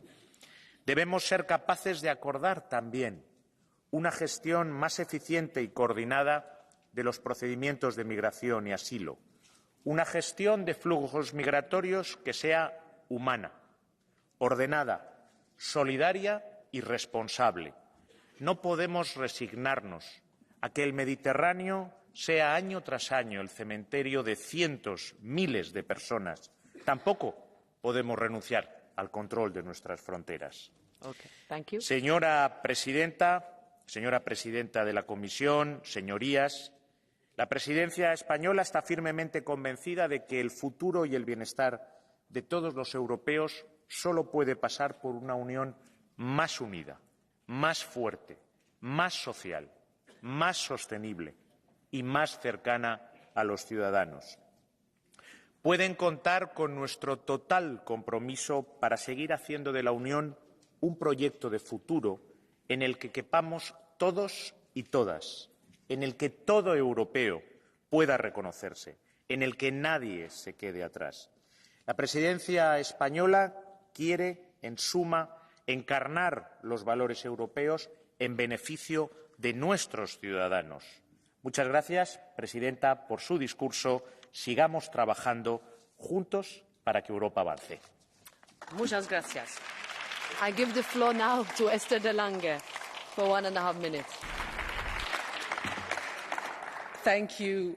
With this State of the Union debate, we're looking into the 5th year of this Commission, but it also allows us to look back at the previous 4 ones. And I have to say, it feels like a lifetime. But I mean that in a good way, because in 2019 we knew that we had to embark on a double mission, the green and the digital transitions, to ensure sustainable growth and competitiveness in Europe. But we did not know that soon after we would be fighting an unknown virus. We did not know what awaited us on the 24th of February 2022. And we did not know that we would be facing an unprecedented energy price crisis. But we did react, and we reacted in a strong way. In English, you would say we manned up. But I think in this House, with good examples of female leadership, I should say and thank you, by the way, for your words on gender equality. But in this context, I should say we womened up. And in a way, I think the Commission President has still been very modest. Yes, the State of the European Union is strong, but it was also agile. Europe reacted in a speed and in a flexibility that was unprecedented. that is unknown in a number of member states, my own included. And if I look forward to the 5th year of this Commission, and in what also, Philip Lamberts, might be my last participation in a State of the Union debate, let me put aside party politics and simply say this. As elections come nearer, many politicians at home and some in this House, and thank you, Mr. Legutko, for underlining that and then leaving the room, some even in this House will simply blame the EU for everything that is wrong in their eyes. To them, I say, be careful what you wish for. Our common European house is the best thing that happened to us. Don't set it on fire, but man up, women up, and make sure it stands the test of time. Thank you. Thank you, Ms. Lange. Next is Elisabetta Gualmini for 1.5 minutes. Yes, thank you, Madam President. I'm going to speak in Italian. Cara Commissaria, in Europa sono cambiate tante cose in questo mandato. Siamo contenti che anche punti della nostra agenda, come socialisti e democratici, siano diventati punti della sua agenda, specialmente dopo la pandemia. Abbiamo sostenuto la svolta sociale dell'Unione, al posto dell'austerità, la solidarietà. L'Europa ha trovato per un attimo la sua anima, ci siamo scordati del mercato. Ma ci sono cose che non tornano. Il suo partito, il Partito Popolare, sta bloccando oggettivamente provvedimenti più importanti del Green Deal, è la verità. Lei ci ha rassicurato alla fine del suo discorso e le vogliamo credere, we want to believe you, but we are a little bit skeptical about that. Per non parlare dei migranti, dove lei è andata a braccetto, mano nella mano, in Tunisia con Giorgia Meloni, la leader di un partito euroscettico e sovranista, sperando di pagare un leader autocrate perché si tenga tutti i migranti in Tunisia. Non penso che sia questa una buona strategia. Braccetto con una leader che diceva che bisogna uscire dall'euro, che l'Europa è l'Europa degli usurai, che la Commissione Europea è come l'Unione Sovietica, che vuole un'Europa minima al servizio degli Stati nazionali. Allora non ci si inventa europeisti dalla sera alla mattina, serve un'Europa forte sui migranti, con competenze robuste, solidarietà obbligatoria. E lei ci deve dire allora veramente da che parte sta, se dalla parte dell'Europa come libertà, come democrazia, come pluralismo, come accoglienza responsabile, oppure l'Europa dei muri, del nativismo, l'Europa dell'estrema destra, dei nazionalismi, l'Europa che chiude le porte, perché o si sta da una parte o si sta dall'altra. E noi vogliamo essere europeisti veri, non europeisti riluttanti. Vogliamo l'Europa come progetto di liberazione dell'uomo, quella che voleva David Sassoli con quell'ansia di giustizia, di libertà a cui tutti aspirano, l'Europa delle donne, dei diritti, l'Europa della crescita e dello sviluppo, l'Europa della fraternità e della speranza. Ci dica davvero da che parte sta. Grazie. I'll give the floor now to Malika Asmani for 1.5 minutes. Well, thank you, Madam President, dear Mr. President von der Leyen, dear Ursula.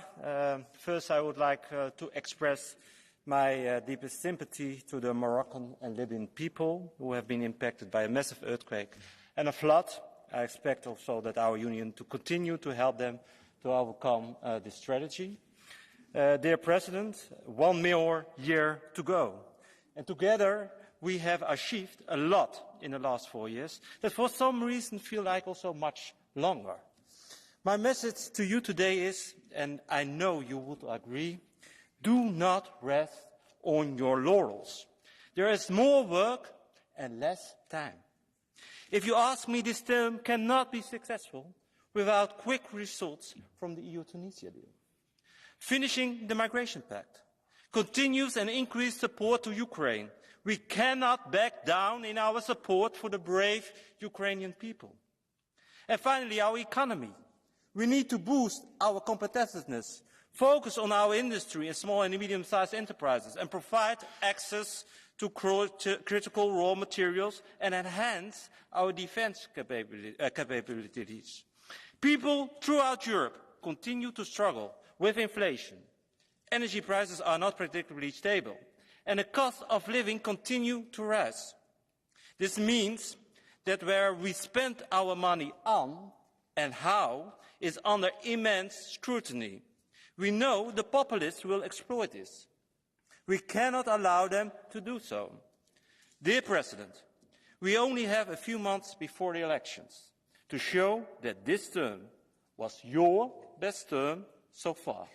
So let's do just that. Thank you very much. For 1 minute. Thank you, Madam Commission President. During your and our mandate, some circumstances, mostly unexpected, push us to have to kind of reinvent ourselves as a union. We took decisions that were unthinkable a few years ago, and we became more aware of ourselves as a political community with values and interests to stand for. And I must admit, Madam von der Leyen, that this has happened under your impulse, with cross-party alliances in this Parliament, and despite the fact that in the EU we still have rather sclerotic ways of functioning. This political ambition cannot decay now. We cannot bow down to those who call with misleading arguments for an end to much-needed policies like those of the Green Deal. We need to go on facing our challenges with political ambition, without leaving anyone behind, with more attention to social issues, which has been the big missing thing in your speech, and guided by a sense of responsibility towards future generations. And you mentioned Europe's diversity. I hope next time in next debates I can address you in my mother tongue, which is Catalan. Thank you. I give the floor next to Carlo Fidanza per 1 minuto, prego.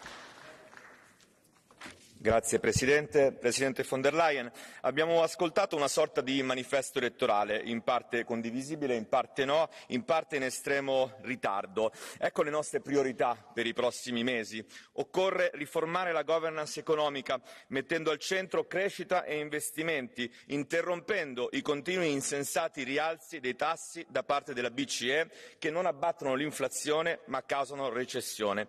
Occorre una transizione ecologica fondata sul realismo e non su obiettivi ideologici che uccidono manifattura e agricoltura, consegnandoci mani e piedi alla Cina. Occorre ridurre la proliferazione normativa che uccide le nostre imprese con vincoli e burocrazia e riportare in Europa le produzioni strategiche. Infine, le decisioni assunte ieri dai governi francese e tedesco, a proposito la sinistra delle porte aperte, su questo non ha avuto nulla da dire, rendono ancora più urgente una soluzione concreta contro il traffico di esseri umani e contro l'immigrazione illegale che rende insicure le nostre città. Dalle parole ai fatti. Grazie, signor Fidanza. Now Jordan Bardella for 2 minutes. Merci Madame la Présidente du Parlement, Madame la Présidente von der Leyen. Le temps du bilan est donc venu. Jamais il n'y a eu un tel écart entre les mots qui forment votre discours et la réalité vécue par des millions d'Européens. Vous voyez, en président d'une puissance mondiale respectée, vous êtes à la tête d'une administration froide, affaiblie, dans laquelle les peuples d'Europe ne croient plus. Vous ne jurez que par l'élargissement à tout prix, nous voyons un rétrécissement sans précédent de l'influence de l'Europe dans le monde. Par une écologie punitive empruntée à la gauche, vous menacez notre industrie automobile avec la fin annoncée des moteurs thermiques, tout comme vous fragilisez notre autonomie alimentaire avec la stratégie dite de la ferme à la fourchette et la décroissance agricole qui en découle. Par les règles absurdes du marché européen de l'énergie, comme par vos atermoiements sur la question du nucléaire, vous faites payer à mon peuple, le peuple français, une facture salée qui prend à la gorge nos entreprises et les familles les plus modestes. Par votre croyance sans limite dans le village global, vous organisez les conditions du désordre de demain, en acceptant une immigration de peuplement venus du Sud qui change notre culture et bouleverse notre art de vivre. Par votre naïveté, les institutions européennes auront été le relais des idéologies islamistes dans d'indécentes campagnes de publicité. Quelle étrange organisation que celle qui finance ses propres ennemis. L'Europe est entrée dans le temps des incertitudes.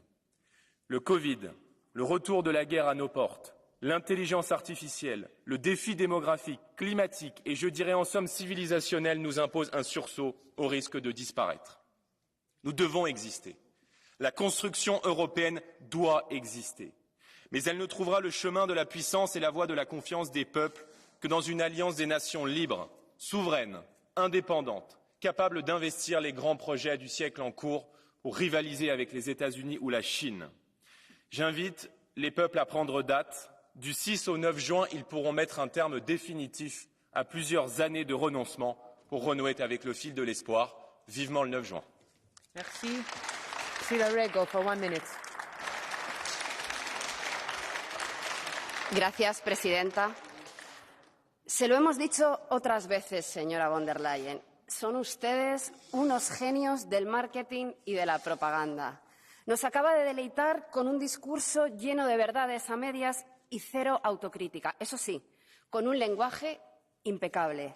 Tanto que no le ha dejado margen para hablar de las verdaderas causas de la inflación, de los más de 2.000 muertos que solo este año ha ocasionado la política migratoria de la UE o de la subida de las hipotecas perpetrada por los salvajes del Banco Central Europeo.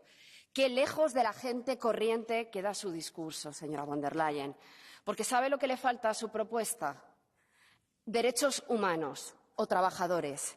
Ni una sola mención en todo su discurso, ni una. Le diré más, falta una política económica que deje de exprimir a las familias y que deje de engordar a la banca y a las multinacionales, o un cambio de verdad que resuelva el problema de la crisis energética. En definitiva, le falta una propuesta para la gente corriente. Gracias. Next is Balázs Hidvegi for 1 minute. Thank you, dear colleagues, Madam President. We see the current State of the Union quite differently.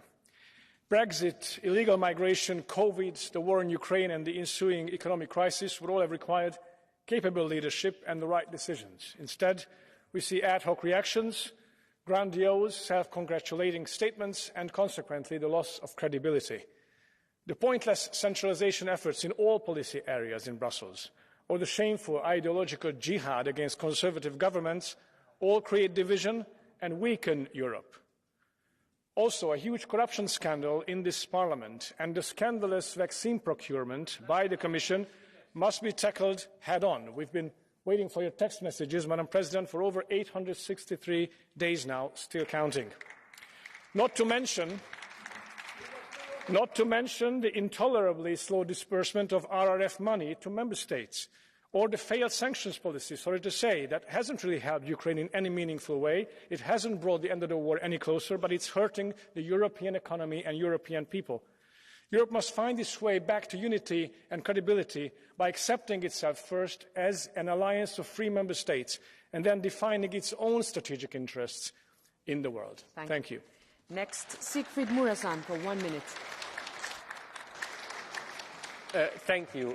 President von der Leyen, thank you very much for putting competitiveness back at the heart of Europe's agenda. This will make our economy stronger and it will allow us to safeguard high social standards in Europe. Thank you very much for putting farmers back on the European agenda. Farmers had to manage high uncertainty since the Russian invasion. They need all our support and we have to make sure that grain from Ukraine gets to where it is needed in Northern Africa and the Middle East and doesn't flood the markets in Central Eastern Europe and doesn't become a risk for farmers in EU member states. Thank you for also supporting the accession of Bulgaria and Romania to the Schengen area. Romania and Bulgaria joining the Schengen area will make the whole Schengen area stronger, will make Europe as a whole safer. 2 points from my side. Firstly, whenever people are in need of support in Europe, support is coming. We have shown this in a pandemic and in times of war.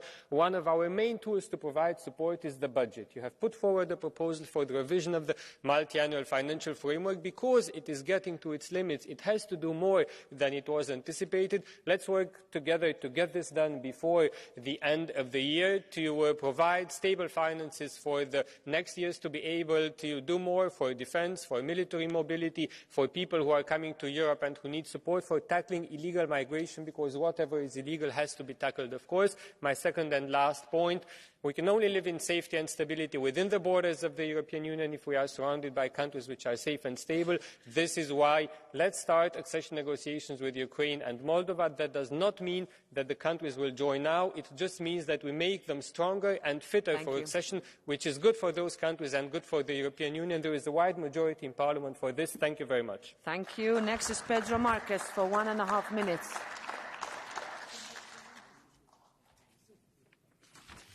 Thank you, Madam President. Today I'll be speaking in my mother tongue, in Portuguese.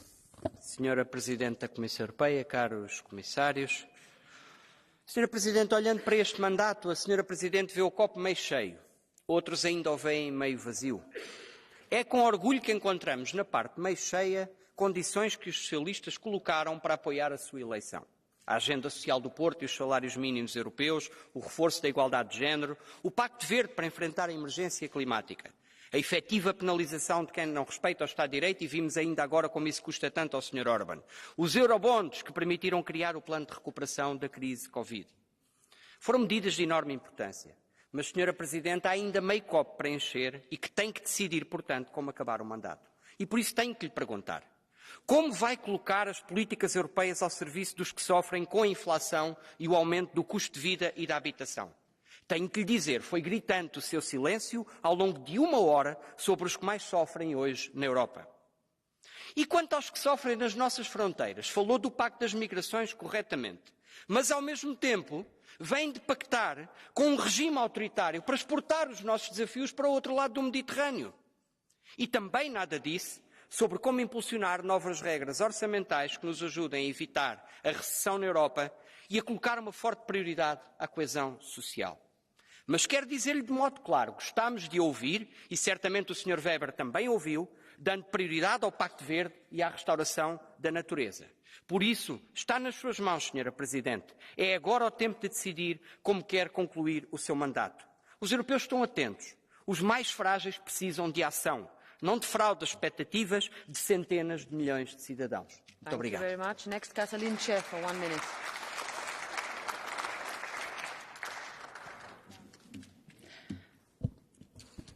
Dear colleagues, looking back to our mandate so far, there is a lot to be proud of. We stood united in the face of unprecedented challenges during the pandemic or during Putin's brutal invasion of Ukraine. But this mandate is far from over. The global political climate is extremely turbulent, and liberal democracy is under increasing threat. And we have to ask ourselves the question, is the EU prepared for the prospects of a second Trump presidency? Because we have to be, and strategic autonomy is the place to start. And we have to put treaty change on the table, and we have to abolish the unanimity rule, at least in foreign affairs. Madam President, you told us if and when it's necessary. Well, I have to tell you, the time is now for that. Because for Europe to be a bulwark of democracy, for us to be a strong ally of Ukraine, we have to put our own house in order. We cannot fight Putin without fighting the Putinization of our very own member states. And in the past years, after some hesitation, I have to say, the Commission indeed took firm steps to address democratic backsliding. And clearly, there is growing pressure to abandon this path. But we cannot and we must not do this. Our values and an unwavering commitment to rule of law action is simply non-negotiable. Colleagues, the world needs Europe's voice and leadership like never before. But Europe is only as strong as our values are. Thank you very much. Maintenant, c'est Marie Toussaint pour 1 minute.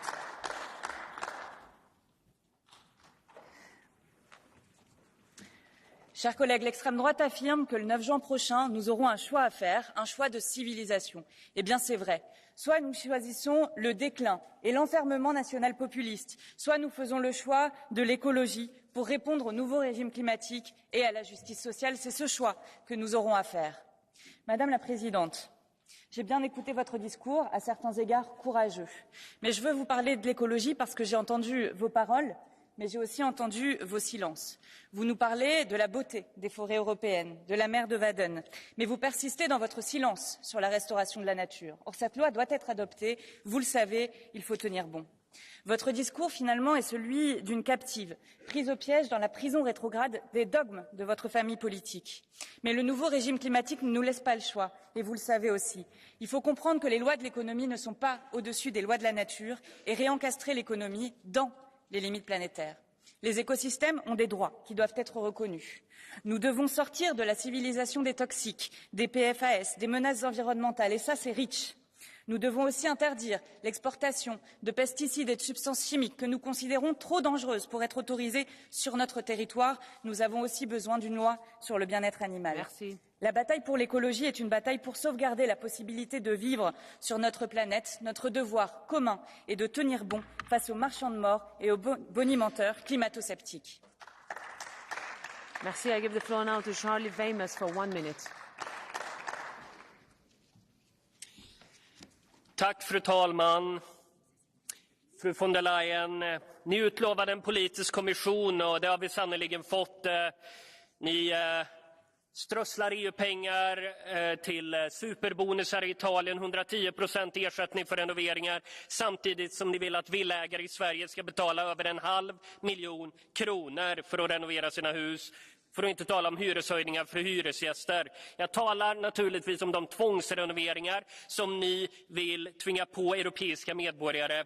35 miljoner fastigheter i hela Europa, varav 1,8 miljoner i Sverige ska uppnå energiklass D 2033, alla energiklass A 2050. Ni var tydliga med er miljöpartistiska vision, fru von der Leyen, redan från början. Därför röstade vi mot er. Och min fråga till svenska borgerliga, är ni nöjda nu? Min fråga till svenska socialdemokrater är, hur kan ni driva på för de här tvångsrenoveringarna när ni vet hur det slår mot arbetarfamiljer? Fru von der Leyen, ni kommer att bli ihågkommen för dessa tvångsrenoveringar. Dessa attacker på äganderätten, när människor ser värdet på sina fastigheter rasa, när de inte kan somna på kvällen för att de oroar sig för om de kan bo kvar. Tack. Thank you. Next is Gunnar Beck for 1 minute.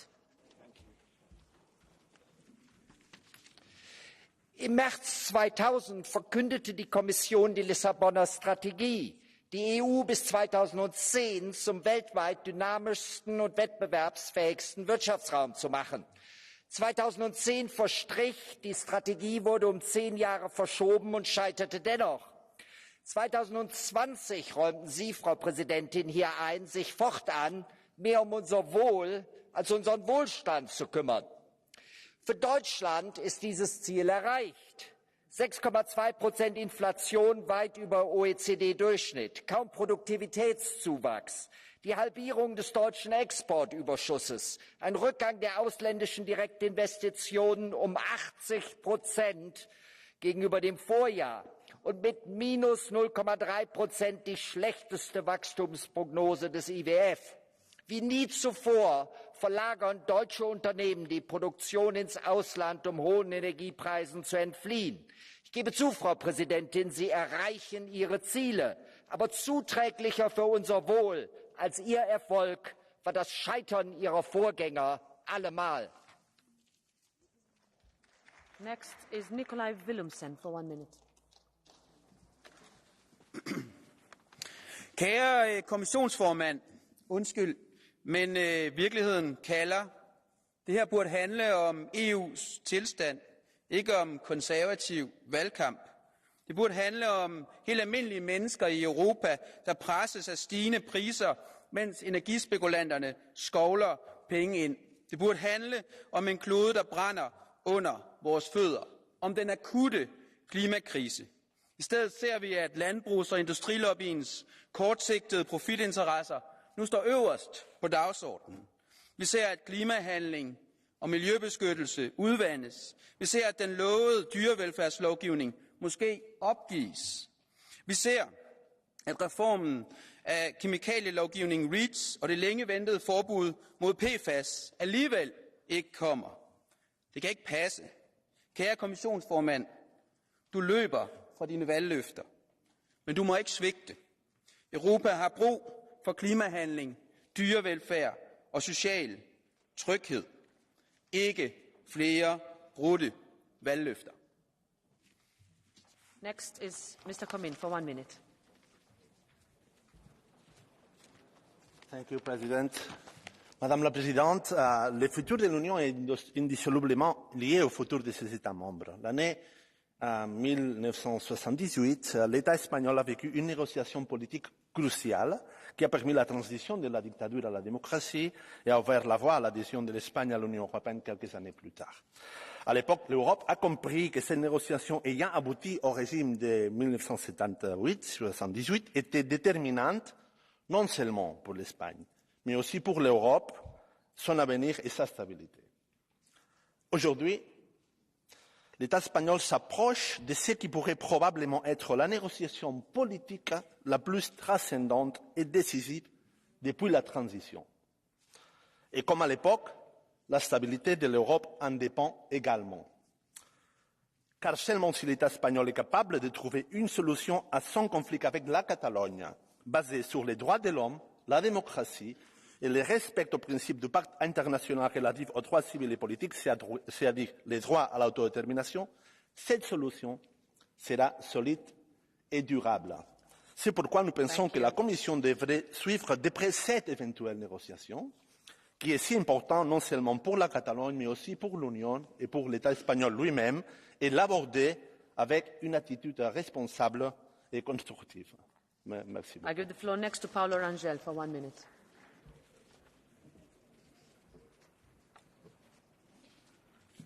Thank you, President. Dear President von der Leyen, on this occasion of the last debate of the State of the Union of this mandate, let me thank you for your outstanding leadership, namely in the pandemic and the support to Ukraine.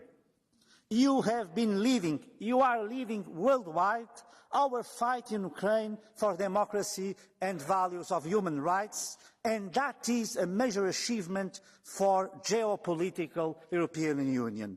Obrigado, Ursula von der Leyen. Venho de um país em que a inflação, conjugada com as taxas de juros altas e a política de António Costa de impostos máximos e serviços mínimos, em que 90% das famílias têm crédito à habitação com taxa variável, neste país, famílias e empresas estão a sofrer muito. E por isso é muito importante, é fundamental, que a União Europeia também tenha uma estratégia de combate à inflação, que possa suavizar a necessidade que o Banco Central Europeu tem tido de subir as taxas de juros. Temos de fazer como fez os Estados Unidos e ter uma estratégia de combate à inflação. E é importante, é fundamental, dizer aqui ao meu colega Pedro Marques que grande parte dos problemas que ele referiu são resultado dos 8 anos em que a política de António Costa esqueceu as famílias e as empresas e se concentrou em impostos máximos e serviços mínimos. Thank you. I give the floor next to Rovana Plum for 1 minute. Dear President von der Leyen, first I welcome your recognition that Romania and Bulgaria are part of Schengen.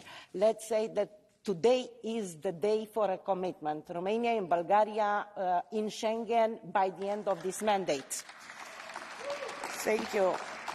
Second, you mentioned the important role of the European regions. Therefore, it is crucial to have a strong cohesion policy, a strong policy cohesion funding to ensure the convergence of all the regions within the European Union.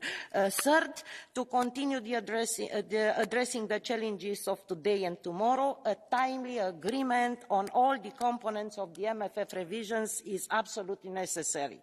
The Parliament is working hard and is committed to having a revised MFF in place on January 1st, 2024, and we call on the President Charles Michel to put the MFF on the European Council's October agenda. We count on your support and leadership. Thank you so much. Thank you very much, Ms. Plum. Next is Nicola Danti for 1 minute. Prego. Grazie Presidente, signor Presidente della Commissione. La nostra Unione ha affrontato in questi anni sfide che solo 4 anni fa sembravano immaginabili e a cui abbiamo dato risposte all'altezza, dal Covid al Recovery Plan all'assistenza all'Ucraina. Ma tutto ciò non può renderci tranquilli rispetto alle enormi sfide che ci attendono. Ne cito rapidamente 3. La prima, l'Europa rischia di essere marginale nel mondo, fa fatica nella competizione digitale, ha un problema demografico, si trova a gestire un importante flusso migratorio. Certo, siamo ancora una grande potenza commerciale, ma soffriamo una globalizzazione senza regole multilaterali. Ebbene ha fatto la Presidente a mettere tra le priorità un'azione contro il dumping cinese. Il secondo, l'allargamento della nostra Unione. Un'Europa più grande sarà un bene solo se sarà in grado di decidere. Le regole odierne non lo garantiscono e mi aspettavo di più dal suo intervento rispetto alla riforma dei trattati. Il terzo punto, le dipendenze strategiche nel campo della difesa, dell'energia, delle materie prime critiche ci hanno portato a lanciare un programma di reindustrializzazione, ma serve fare di più. Davanti a questo quadro c'è solo una risposta e questa risposta siamo noi, l'Europa. Un'Europa con nuove regole di funzionamento, più protagonista nel mondo, più solidale. Soltanto prendendo di petto i problemi, come abbiamo fatto durante il Covid, saremo in grado di sfidare il futuro. Grazie, signor Danti. Next is Rasmus Andreasen for 1 minute. Vielen Dank, Frau Kommissionspräsidentin. Ich mache mir Sorgen um die Zukunft Europas. Ich mache mir Sorgen, weil Rechtsradikale und Anti-Europäer in vielen Mitgliedstaaten an Einfluss gewinnen und es leider auch hier im Haus wieder möglich scheint, dass sie Teil von Mehrheiten werden. Und in diesen Zeiten ist es wichtig, dass Sie sich als Kommissionspräsidentin vor dieser Frage nicht wegducken, sondern dass Sie Haltung zeigen. Denn es ist viel ins Rutschen geraten. Viele Menschen haben Existenzängste, Mieten, fossile Energiepreise und hohe Lebensmittelpreise. Die Mehrheit der Menschen leidet unter Einkommensverlusten und den hohen Preisen. Arm trotz Arbeit ist die Realität von vielen Millionen EuropäerInnen geworden. Die Antwort ist nicht etwa weniger Klimaschutz, sondern eine soziale Politik für alle Menschen. Die EU muss Menschen soziale Sicherheit geben. Deshalb sollten wir beispielsweise die EU-Mindestlohnrichtlinie verbindlich machen, damit beispielsweise der deutsche Mindestlohn in einem ersten Schritt auf knapp 14 € steigt. Wir müssen die Vergabe von Fördermitteln davon abhängig machen, ob Unternehmen faire Arbeitsplätze anbieten oder halt eben nicht. Und wir brauchen eine Infrastrukturoffensive, um unsere marode Infrastruktur nicht verrotten zu lassen. Sie hatten einen Souveränitätsfonds vorgelegt. Daraus ist leider nichts geworden. Wir würden uns wünschen, dass Sie wieder mutiger werden und sich stärker an US-Präsident Biden und dem Inflation Reduction Act orientieren. Vielen Dank. Thank you. Robert Ross is next for 1 minute. Ik ben optimistisch. Vorig jaar stond ik hier vol pessimisme. Torenhoge energieprijzen als gevolg van de ondurdachte energietransitie. Verstoorde bevoorradingsketens door zinloze lockdowns. Wokisme om onze westerse waarden te ondermijnen. En hyperinflatie door de geldpers van de ECB. Maar de wal heeft het schip gekeerd. Mensen laten zich horen. Het kan zo niet langer. De peilingen veranderen. Realisme wint aan terrein, ook hier. Niet alleen de kiezer, maar ook de EVP heeft zich qua toon van links afgekeerd. De Duitse economie gaat heel slecht en dan volgt de rest van Europa altijd. En nu staan we aan de vooravond van de Europese verkiezingen. Wie ziet wat er in de samenleving gebeurt, begrijpt dat er een grote verandering aankomt. Het is mijn vurige hoop dat na 9 juni 2024 een nieuw tijdperk begint. Een tijdperk waarin de realistische krachten in dit parlement een nieuwe meerderheid vormen. Waarin de EU doet waar het ooit voor bedoeld was. Het leven van de mensen verbeteren. Waarin we werken aan herstel van de democratie. Voorzitter, ik ben optimistisch. Dank u wel. Next, 1 minute. Voorzitter, collega's, we wisten al na Brexit dat deze commissie niet kalmerend zou optreden met het Europese gegeven, maar dat er integendeel een radicalisering optrad. Een EU-fanatisme, een EU-extremisme dat nooit gezien was. En deze commissie heeft daar vandaag hier nog eens onderstreept dat het programma doorgaat. U bent begonnen met bevoegdheden naar zich toe te trekken die niet tot u toebehoren. Het onderwijs, de gezondheidszorg, dat hadden we al gezien. U hebt bevestigd dat immigratiepact verder doorgaat. Dat wil dus zeggen meer immigratie. Dat u ook op een uitbreidingsagenda staat die van de Europese Unie een imperium wil maken. En met de wankele groen-linkse meerderheid zet u hier verder nog die groene agenda door. Die een ramp dreigt te worden voor landbouw, voor de industrie. En voor het individueel vervoer van de burger, ook voor de huizenprijzen van de burger, die de milieuvoorwaarden allemaal over hun nek gaan krijgen. Ik laat nog opzij het geknoei met de geldhoeveelheid en met de geldcreatie. U voert hier eigenlijk, deze commissie voert dus eigenlijk een degrowth-programma uit, naar communistisch voorbeeld. De Great Reset die al in Davos was afgekondigd, die komt u hier presenteren. Deze commissie moet dringend weg. Er moet een minder fanatieke, minder EU-extremistische Europese Unie komen. En ik hoop dus dat het uw afscheidstoespraak was. Thank you, Mr. Alamaras. I give the floor next to Mr. Nicolau Alavanos. Lefteris, go ahead. Ως επίτευγμα παρουσιάσατε την κλιμάκωση του πολέμου στην Ουκρανία. Με χιλιάδες νεκρούς στην ενδοϊμπεριαλιστική σύγκρουση Ευρωπαϊκής Ένωσης, ΗΠΑ, ΝΑΤΟ, καπιταλιστικής Ρωσίας. Ενώ οξύνονται ανταγωνισμοί και με την Κίνα για τον έλεγχο αγορών και πλουτοπαραγωγικών πηγών. Η τρυφοδέτηση του πολέμου με δεκάδες δισεκατομμύρια από τη ληστεία των εργαζόμενων στερεί αναγκαίους πόρους για την προστασία της ζωής του λαού από πυρκαγιές, πλημμύρες που μετατρέπονται σε τραγωδίες, αφού ευρωενωσιακές κατευθύνσεις θεωρούν υπερβολικό το κόστος προστασίας. Η χρηματοδότηση μαμούθ πράσινων ψηφιακών ομίλων αύξησε τον πληθωρισμό, τις τιμές που ροκανίζουν το εισόδημα. Με την οδηγία διαφανών όρων εργασίας επιταχύνθηκαν σκληρά αντεργατικά μέτρα υπέρ των εργοδοτών. 13 ώρες δουλειά για ψίχουλα σε πολλούς εργοδότες, απλήρωτες υπερορίες, αύξηση ηλικίας συνταξιοδότησης. Αυτή είναι η Ευρωπαϊκή Ένωση. Δεν διορθώνεται. Οι λαοί μπορούν να κάνουν παρελθόν τον πόλεμο, τη φτώχεια, την προσφυγιά, την αβεβαιότητα, παίρνοντας την εξουσία και την οικονομία στα δικά τους χέρια, με αποδέσμευση από κάθε ληστρική συμμαχία, όπως η Ευρωπαϊκή Ένωση και το ΝΑΤΟ, για μια Ευρώπη πραγματικά των δικών τους συμφερόντων. Thank you. Next is Raza Yuknepiciene for 1 minute. Thank you, President, for your strong leadership. I have a very realistic dream. We must achieve the EU enlargement no later than 2030. For this, it is necessary to invite Ukraine and Moldova for negotiations already this year. There has never been in history such a case. A nation fighting horrific military war carries out reforms and strengthens democracy, all at the same time. The Ukrainians are doing it with a strong determination. Does the EU have the same? We also need to prepare to reform without delay, but some EU countries are dragging their feet. Some forget solidarity slogans and complain, even over grain. Some are afraid of Ukraine's crushing military victory over Russia. What will happen to Russia, they ask? I can answer with certainty. Ukraine's victory will open the way for democratic change in Russia and in Belarus. It will free all Russia's neighbors from the Kremlin's blackmail and threats. Ukraine's victory will bring lasting peace in Europe. Therefore, I say not as long as it takes, but until Ukraine's victory. Thank you. Until our victory. Thank you. Thank you, Raza. Next is Alex Agius-Saliba, al-minuta. President tal-Kummissjoni, huwa biss bil-kuraġġ u bl-ambizzjoni li nistgħu naslu sabiex nagħtu protezzjoni sħiħa liċ-ċittadini tagħna fid-dinja diġitali.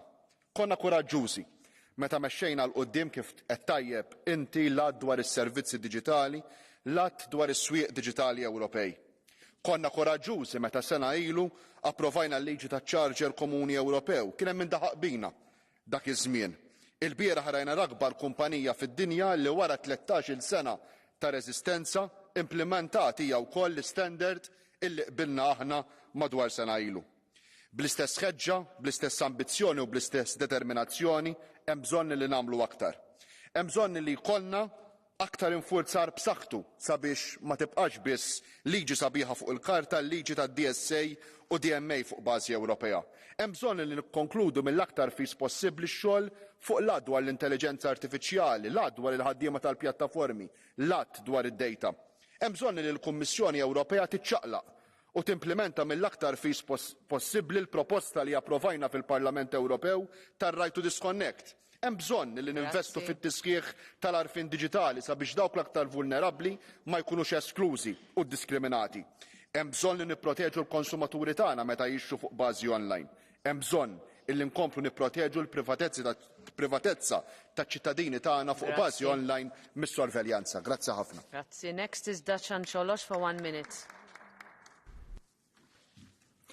Doamnă președintă, dragi colegi, am ascultat cu atenție prezentarea stării Uniunii cu realizările și sunt de acord cu multe dintre priorități. Dar haideți să nu ne facem că nu vedem elefantul din cameră. Blocarea spațiului Schengen pentru România și Bulgaria încălcând tratatele nu e un subiect secundar.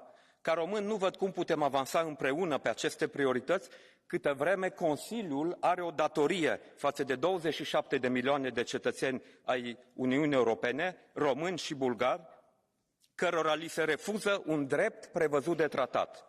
Comportamentul abuziv și sfidător al guvernului Austriei nu poate continua. E de ajuns. Enough is enough. Doamnă președintă, doamnă reprezentanta Consiliului, Comisia și-a făcut treaba și vă mulțumesc pentru asta. Parlamentul și-a făcut treaba pe acest subiect și mulțumesc colegilor. Acum e rândul Consiliului care are datoria să rezolve această problemă care sapă credibilitatea Uniunii. We cannot pretend building a stronger Europe as long as we are not able to solve an apparently simple problem, but with a strong and important impact on some citizens of the European Union, in that case, Romanians and Bulgarians. Thank you. Next is Robert Zīle, Vice President, 1 minute. Priekšsēdētājs kundze, komisijas priekšsēdētājs kundzes, jūsu runā bija daudz ambiciozu akcentu, kas, protams, tādās runām ir jābūt, bet mēs zinām, ka cilvēki tic darbiem. Un ir darbi, kas veikti labi, piemēram, par pagājušās ziemas enerģētikas krīzes pārvarēšanu, par to, kā politiski un finansiāli atbalstīt Ukraina. Ir arī labas apņemšanās šodienas runā pastiprināt cīņu ar cilvēku kontrabandas noziedzību vai arī uzņemt Ukrainu Eiropas Savienībā, nesasaucot konventu un ilgi grozot Eiropas Savienības līgumus. Bet jūsu runā, prezidents kundze, nebija ne vārda par militāro kapacitāti Eiropā, kas tālu atpaliek no mūsu transatlantiskajiem partneriem. Un to pavisam noteikti redz Ukraiņi un arī Austrum Eiropas pilsoņi, kuri dzīvo blakus agresoram. Pilsoņi redz arī, kas notiek globālās pārmaiņās, un ģeopolitiski svarīgākās puses ir ārkārtīgi svarīgi turēt maksimālo sadarbību ar mūsu globālajiem rietumu partneriem. Un tas būtu, manuprāt, svarīgāks vēstījums drošībai runas nobeigumā nekā aicinājums domāt lieli, un citiem vārdiem īstenībā pateikt "Let's make Europe great again". Akcenti varēja, manuprāt, būt labāki. Paldies. Thank you. Next, Jack Madison, 1 minute.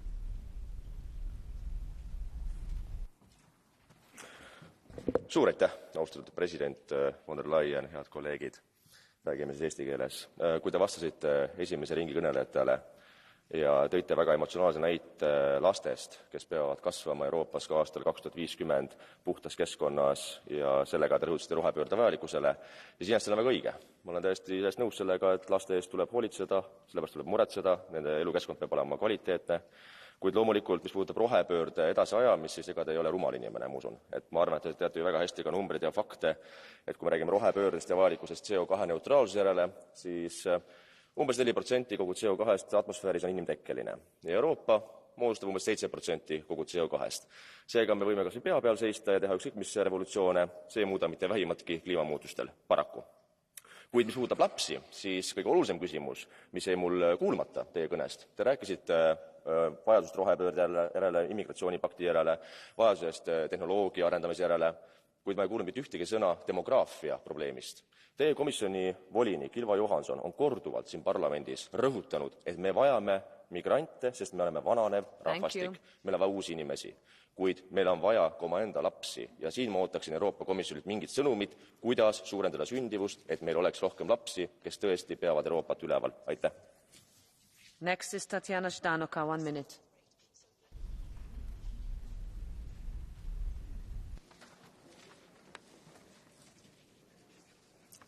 President, in your speech you told that it is the moment for the EU to answer the call of history. One of the calls of history now is unprecedented crisis taking place. It's crisis of falling capital efficiency, the element of which is the structural recession of the economy. The world is breaking up into currency zones. And we have to pose the question, what is the place of the EU in the new world map? Will the EU manage to create an own economic zone? And this is the strategic, the existential question to pose now. 4 times I was elected to the European Parliament. The program of my party contained the slogan of Charles de Gaulle, Europe from Lisbon to Ural. To our regret, it was in 2004 a real opportunity. Now it is a lost opportunity.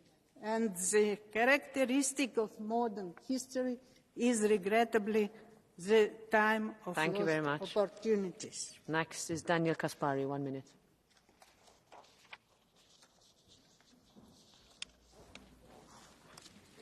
In den vergangenen 4 schwierigen Jahren haben wir gemeinsam viel erreicht.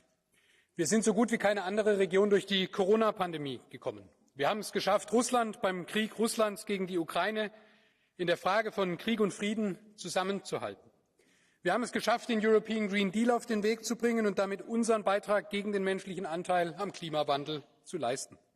Vielen herzlichen Dank, Frau Präsidentin, für Ihren unermüdlichen Einsatz in dieser schwierigen Zeit. Doch bei allem Erfolg, Sie haben es deutlich angesprochen, in manchen Bereichen müssen wir besser werden oder auch einen Neustart hinlegen. Wir müssen jetzt wirklich beweisen, dass Klimaschutz und wirtschaftliche Wettbewerbsfähigkeit Hand in Hand gehen. Wir müssen jetzt wirklich beweisen, dass wir Unternehmertum in Europa wieder mehr Spielraum und Perspektive geben. Wir müssen jetzt wirklich beweisen, dass es mit der Landwirtschaft und den ländlichen Räumen mehr Dialog und weniger Polarisierung gibt. Wir müssen jetzt wirklich beweisen, dass wir politisch die Weichen stellen, dass die Inflation sinkt und die soziale Frage nicht neu aufbricht. Wir müssen wirklich beweisen, dass wir in Fragen der gemeinsamen Außen-, Sicherheits- und Verteidigungspolitik besser werden und Europa besser nach außen schützen können. Sie haben heute alle diese Themen angesprochen. Lassen Sie uns Europa gemeinsam zu den nächsten Erfolgen führen. Thank you, Mr. Kaspari. Next is Gabi Bischoff, 1 minute. Frau Kommissionspräsidentin, wir haben uns zusammen zum Ziel gemacht, 15 Millionen weniger Menschen in Europa in Armut zu haben bis 2030. Und wenn wir so weitermachen wie bisher, werden wir 15 Millionen mehr Menschen haben, die in Armut sind. Wenn man mit den Menschen spricht, dann fühlen sie sich gerade wie in einen Schraubstock gepresst, dass die Preise steigen für Lebensmittel, für Energie, dass gleichzeitig die Obdachlosigkeit wächst, die Tafeln an ihren Grenzen kommen, etc. Deshalb ist es wichtig, dass Europa guckt, welchen Teil der Lösung es beitragen kann, um eben den Druck zu minimieren. Und hier zum Beispiel zu gucken bei den EU-Fonds, können wir stärker sozialen Wohnungsbau unterstützen? Können wir bei den Vergaberegeln schauen, ob wir hier schneller Lösungen finden? Das ist enorm wichtig für das Vertrauen. Und Sie rufen nach Fachkräften aus Drittstaaten. Unterstütze das. Aber ich bitte Sie, gehen Sie mal zu den Truckern in Gräfenhausen, die da streiken, und reden Sie mit denen, wie die ausgebeutet werden. Was macht Europa, um stärker zu verhindern, dass mobile Arbeit tatsächlich am Ende die Drecksarbeit wird? Deshalb einen gemeinsamen Gipfel für faire Mobilität oder ein runder Tisch wäre eine gute erste Lösung. Thank you. Next is Guy Verhofstadt for 1 minute. Yes, President, I hope that you're going to be flexible for me for one. Okay, thank you. Always flexible with your time. Because it's my last intervention on the State of the Union after 15 years in Parliament and 10 years in the Council. So thank you. I have to tell you, Mr. President, that I missed something, and I'm really in disagreement with you on one thing. So I missed something, that was the European Defence Union, and that's more than the common production of ammunition for Ukraine.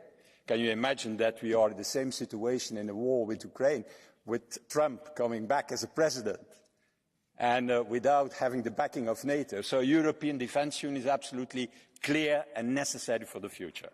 And the second thing, where I'm in complete disagreement with you, and you're the first president of the Commission who tried to do that, that is your suggestion to decouple the enlargement of the European Union with the deepening of the European Union. Yeah, you said, let's try with 30, with 35, with 36. I can tell you, see you a European Union before your eyes with 35, 36 commissioners or something like that. We have already no task for them today with 27. Or secondly, can you imagine a European Union with, still the unanimity rule? You said, but we managed it. You managed it. Let's give the examples. Migration. Migration, we managed it, is breakthrough because we skipped the unanimity.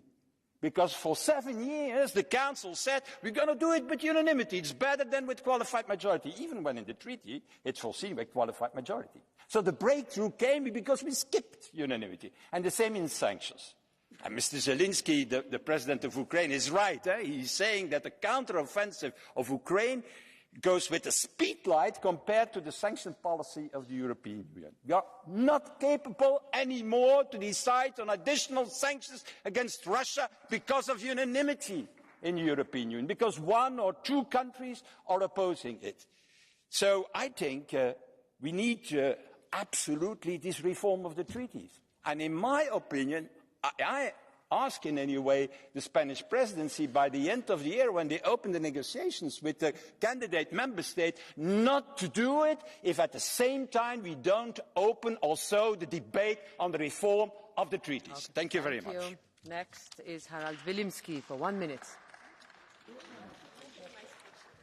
Danke, Frau Präsidentin. Meine sehr geehrten Damen und Herren, im deutschen Sprachraum gibt es das Sprichwort Eigenlob stinkt.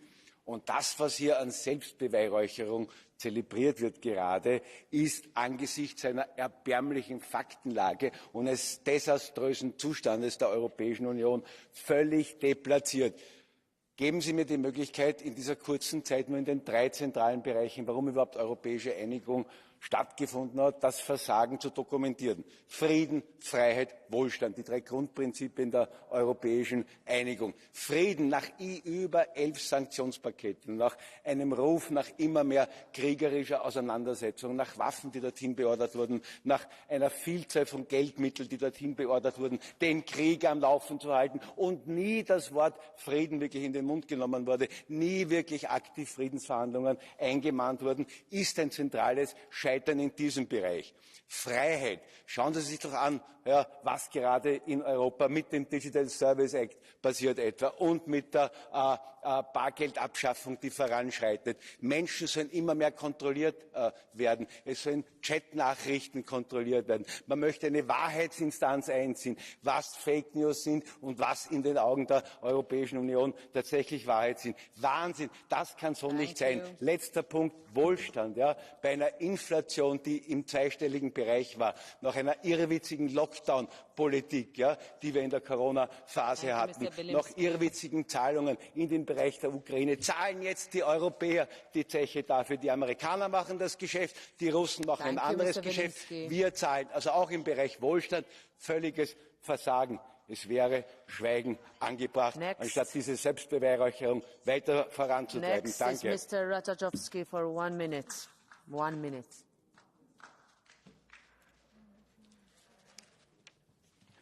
Vážená pani von der Leyen, prečítam vám časť vašej správy o stave únie zo septembra minulého roku.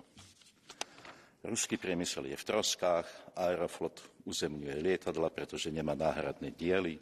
Ruská armáda berie čipy z umývačiek riadu a chladničiek na opravu svojej vojenskej techniky. Aká je realita? Na ruskom fronte horia vaše nemecké tanky, zomierajú 10 000 Slovanov a ekonomika Ruska nie je katastrofálna. Všetci vieme, čo je skutočnou príčinou tejto vojny. Vie to pani von der Leyen, vie to pani Metsola, vie to náš eurokomisár pán Šefčovič, vie to aj náš podpredseda Slovák Európskeho parlamentu pán Šimečka. Sice pán Šimečka nevie nič, on sa nevie pozdraviť ani staršiemu kolegovi Slovákovi. Keby sa môj syn nepozdravil jeho otcovi, tak mu takú vypálim, že bude 3 dni nad Štrasburgom lietať s holubami. Skutočnou príčinou tejto vojny sú globálne záujmy Spojených štátov v snahe obsadiť Európu, ekonomicky obsadiť svet, obsadiť prístavy v Čiernom mori, obsadiť Krím. Začneme rokovania o prímeri, začneme rokovania o mieri, a nebudú problémy v Európe. Thank you very much. Ďakujem pekne. I give the floor next to Andrzej Halicki for 1 minute. Pani prezydent, pani przewodnicząca, szanowni państwo, Europa odważna, silna, wkrótce większa, szybko odpowiadająca na oczekiwania obywateli, gwarantująca nam bezpieczeństwo. Wspieramy ten kierunek. Cieszę się, że w dzisiejszym wystąpieniu także duża część była poświęcona rolnikom, ciężko pracującym ludziom, którzy gwarantują nam bezpieczeństwo żywnościowe. Ale polscy rolnicy ciężko pracujący też oczekują jednego zdania prawdy, bo stoją u progu bankructwa. Co po 15 września z wygasającym embargo? Pomoc Ukrainie nie stoi w sprzeczności z pomocą polskim rolnikom. Oni mają magazyny pełne zboża, jeszcze z zeszłego roku. Teraz jesteśmy po żniwach, a następny rok? Co robić z niespłaconymi kredytami? Pani przewodnicząca, racjonalna decyzja leży w rękach Komisji, a z konfliktu cieszyć się będzie tylko szantażująca nas Rosja. To jest moment, w którym polscy rolnicy oczekują jasnego stanowiska i liczą na Panią. Dziękuję. Next is Marek Belka. 1 minute.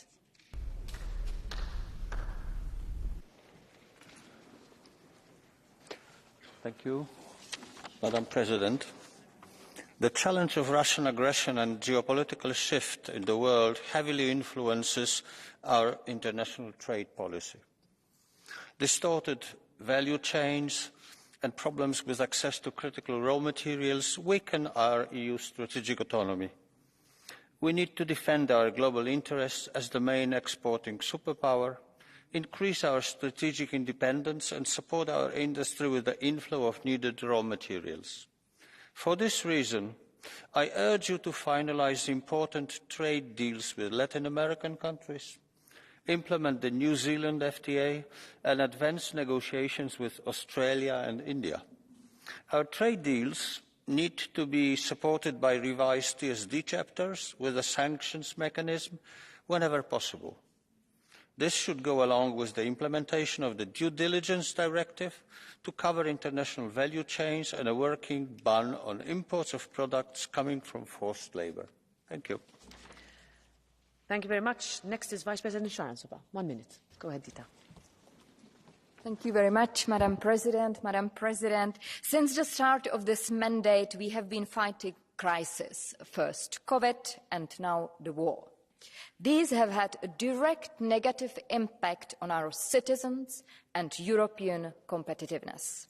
From energy prices to inflation, Europe is struggling to maintain our place in regard to the US, China and the rest of the world.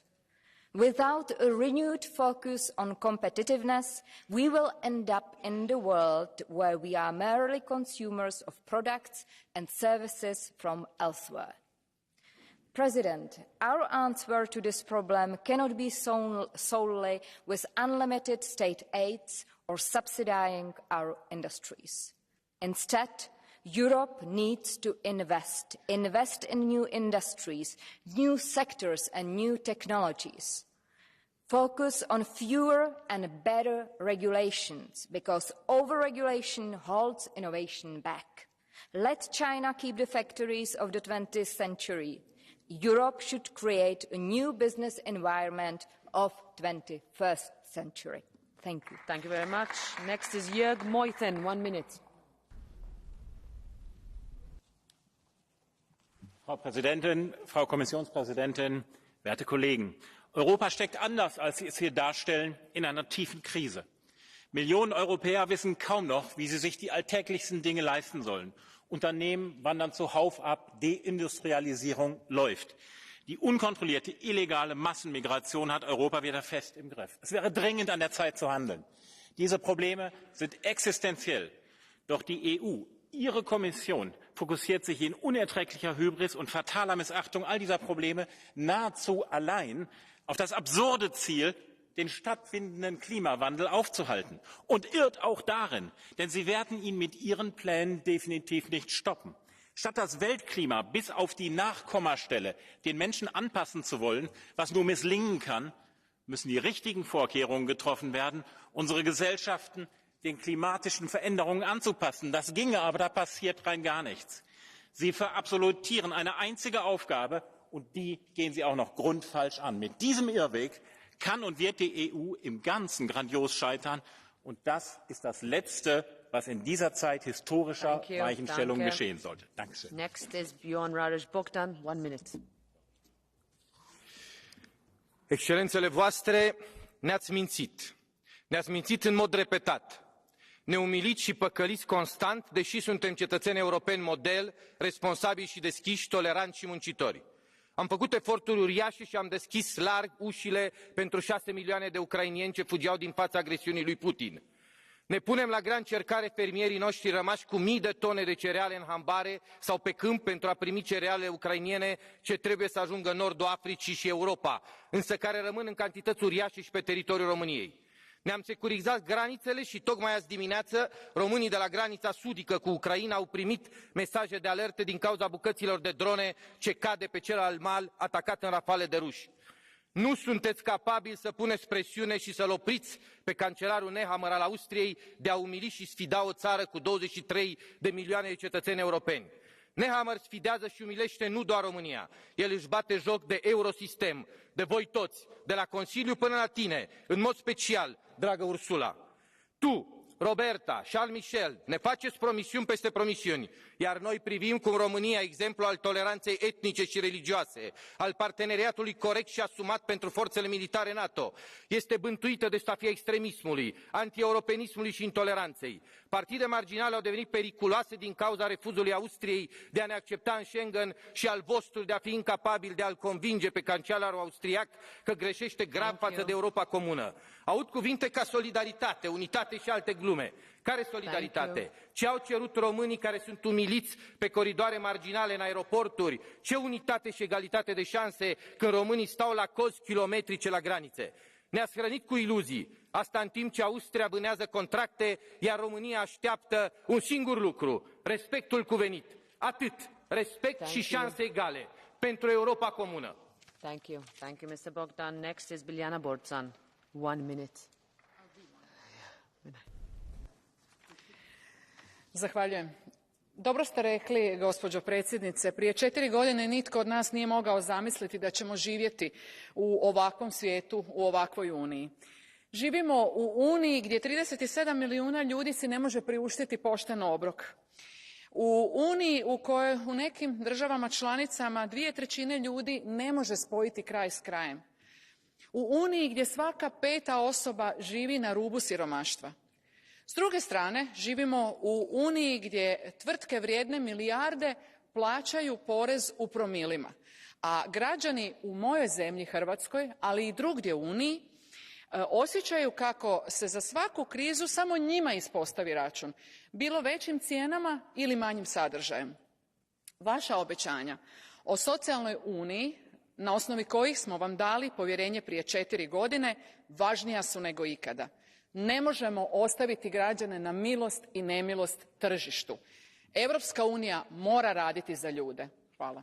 Thank you very much. Vice President Beer, 1 minute. Thank you, Biljana.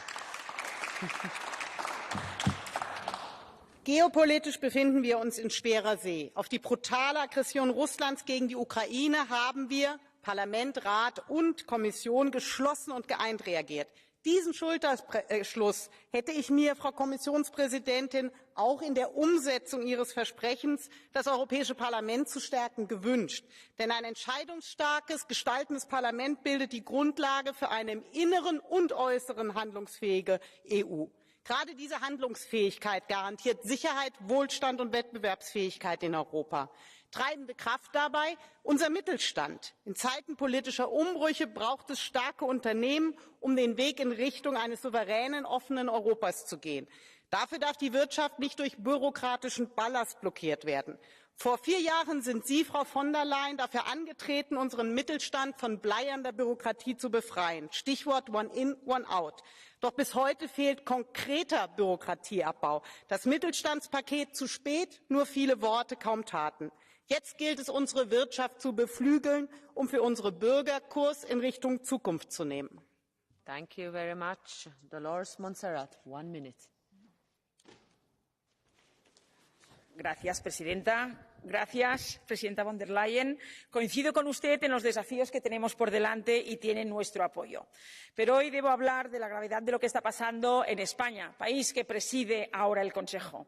Es insólito e inadmisible que el presidente del Gobierno español no comparezca en este Pleno a defender las prioridades de la presidencia española y que no lo haga por su interés de poder. Pedro Sánchez no quiere que se vea en público lo que negocia en privado. No quiere coincidir con Puigdemont, un prófugo de la justicia que está aquí y que le exige una amnistía a cambio de hacerle presidente. Un prófugo al que este Parlamento le levantó la inmunidad. Una amnistía supone negar la existencia de delitos y fulminar la separación de poderes. No tiene cabida y vulnera nuestro Estado de Derecho. El Partido Popular Europeo no vamos a callar mientras el presidente de mi país pretende ceder ante este ataque al Estado de Derecho. El precio de la derrota electoral de Sánchez no puede ser la humillación a España. Evitar este atropello es una obligación para cualquier demócrata europeo. Muchas gracias. Thank you. Next, Helen Fritzon, 1 minute. Tack, fru talman, kommissionens ordförande. Ja, stormar, skyfall, värmeböljor i Europa. Klimatförändringarna påverkar oss här och nu. Vi har krig i Europa med högre matpriser och dyrare elräkningar som följd. Våld och övergrepp ökar i en orolig tid, inte minst mot flickor och kvinnor. Vi ser ett bakslag för jämställdheten i EU och föräldrar oroar sig för vilken planet vi ska lämna över till våra barn och barnbarn. Jag välkomnar därför von der Leyens besked här idag att vi ska fullfölja Green Deal. Trots de högerkonservativa krafterna här inne och trots de regeringar likt den som vi har i Sverige som motarbetar klimatomställningen. Men jag saknade ett tydligt mål om EUs klimatambitioner för 2040. Slutligen, beskedet från Ursula von der Leyen om samtycke i lagen om att bekämpa mäns våld mot kvinnor var viktigt. Ett nej betyder alltid ett nej. No means no. Thank you. Next is Adrián Vázquez Lázara, 1 minute. Gracias, Presidenta. Presidenta von der Leyen, usted ha dicho hoy en esta Cámara que el Estado de Derecho son los pilares y el pegamento de nuestra Unión. Pero ya sabemos que existen países que poco a poco han ido degradando sus democracias y solo hemos actuado cuando ya era demasiado tarde. Y sí, tenemos por delante grandes retos económicos, sociales y medioambientales, pero créame, Presidenta, no hay Estado de la Unión si no hay Estado de Derecho. Y hoy hay un Gobierno europeo que nombra y cesa a dedo al fiscal general para nombrar a uno de sus ministros, que tiene caducado y bloqueado el órgano de elección de los jueces porque no lo puede controlar, que aprueba rebajar penas por malversación y corrupción y concede indultos a cambio de votos, y que está negociando con un fugado de la justicia la impunidad de aquellos que atacaron el Estado de Derecho con tal de mantenerse en el poder. Y no le hablo de Hungría ni de Polonia, le hablo del país que ostenta hoy la presidencia rotatoria del Consejo. Por eso, hoy le pido que escuche esta llamada de SOS de millones de ciudadanos españoles, ciudadanos europeos. Le pido que no mire para otro lado y después no podrá decir que no le hemos avisado. Muchas gracias. Thank you. Next is François Xavier Bellamy, 1 minute.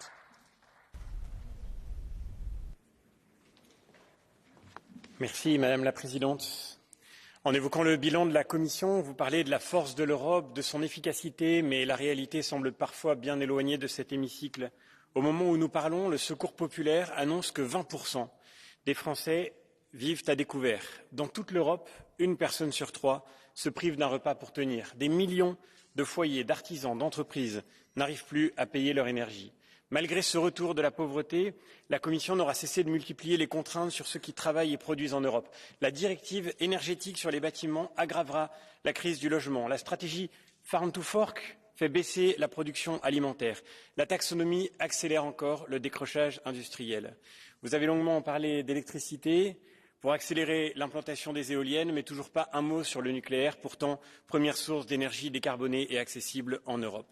Vous promettez de réduire les normes, mais elles n'auront cessé de s'empiler ces dernières années. La multiplication des contraintes ne protège pas l'environnement, elle nous rend seulement dépendants des autres pays du monde qui n'assument pas les mêmes coûts. Nous ne sauverons pas la planète en achetant des voitures électriques en Chine. De même, nous ne relancerons pas notre économie en augmentant une immigration qualifiée, comme vous l'avez dit, mais en qualifiant ces millions de jeunes dont vous avez parlé, qui sont encore aujourd'hui si loin de l'emploi.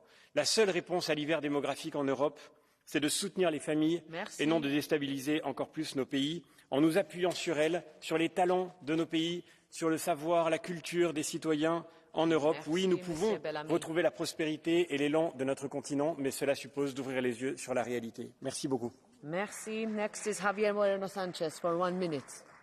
I keep saying 1 minute, but I'm not doing very well. Gracias, Presidenta. Querida Presidenta de la Comisión. Señora Montserrat, señor Vázquez, En esta casa estamos en el debate sobre el Estado de la Unión, no en el debate sobre el estado desastroso de sus respectivos partidos y líderes. Por favor, respetemos a esta Cámara. Dicho esto, señorías, en esta legislatura hemos superado con unidad y solidaridad dos grandes crisis y la Unión Europea se ha fortalecido.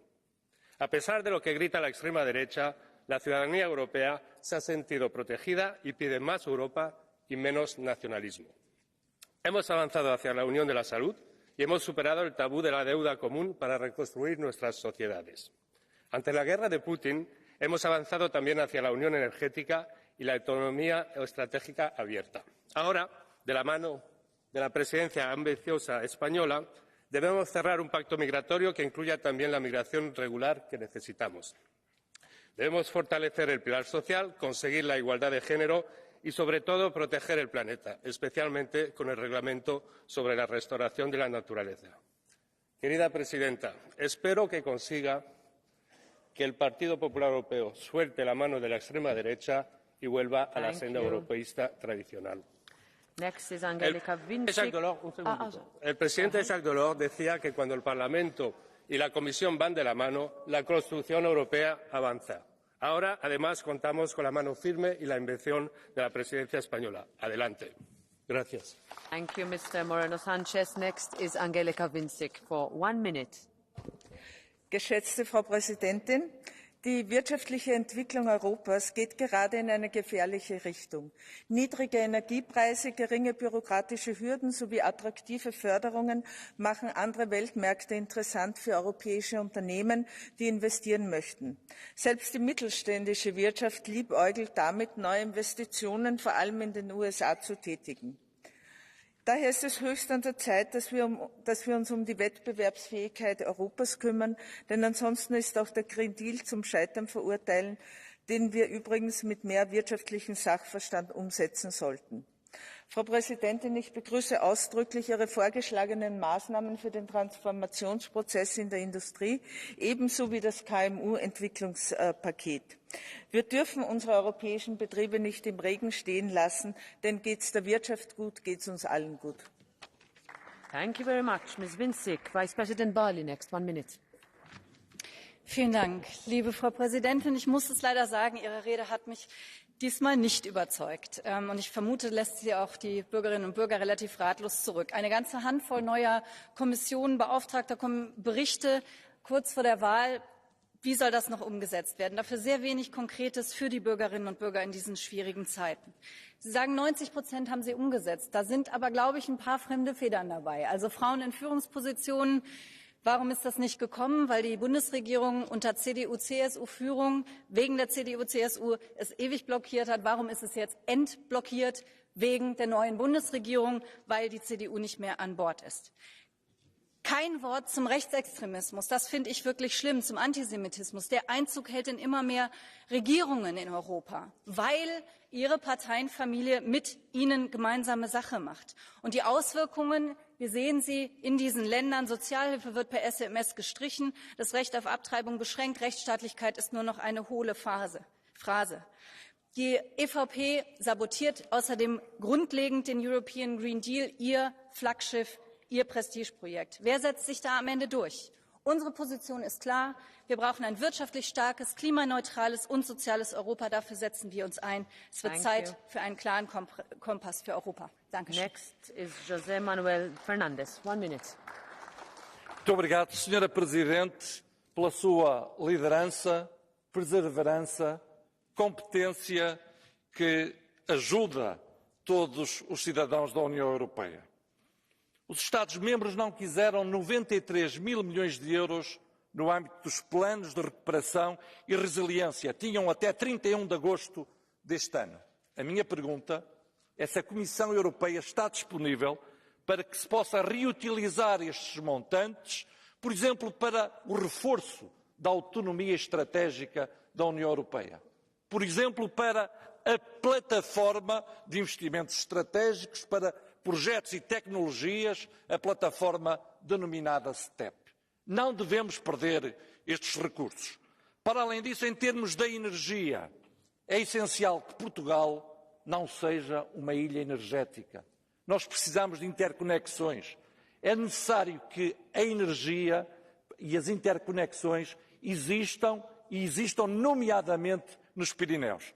Para terminar, também Portugal não pode ser uma ilha ferroviária e a ferrovia é essencial.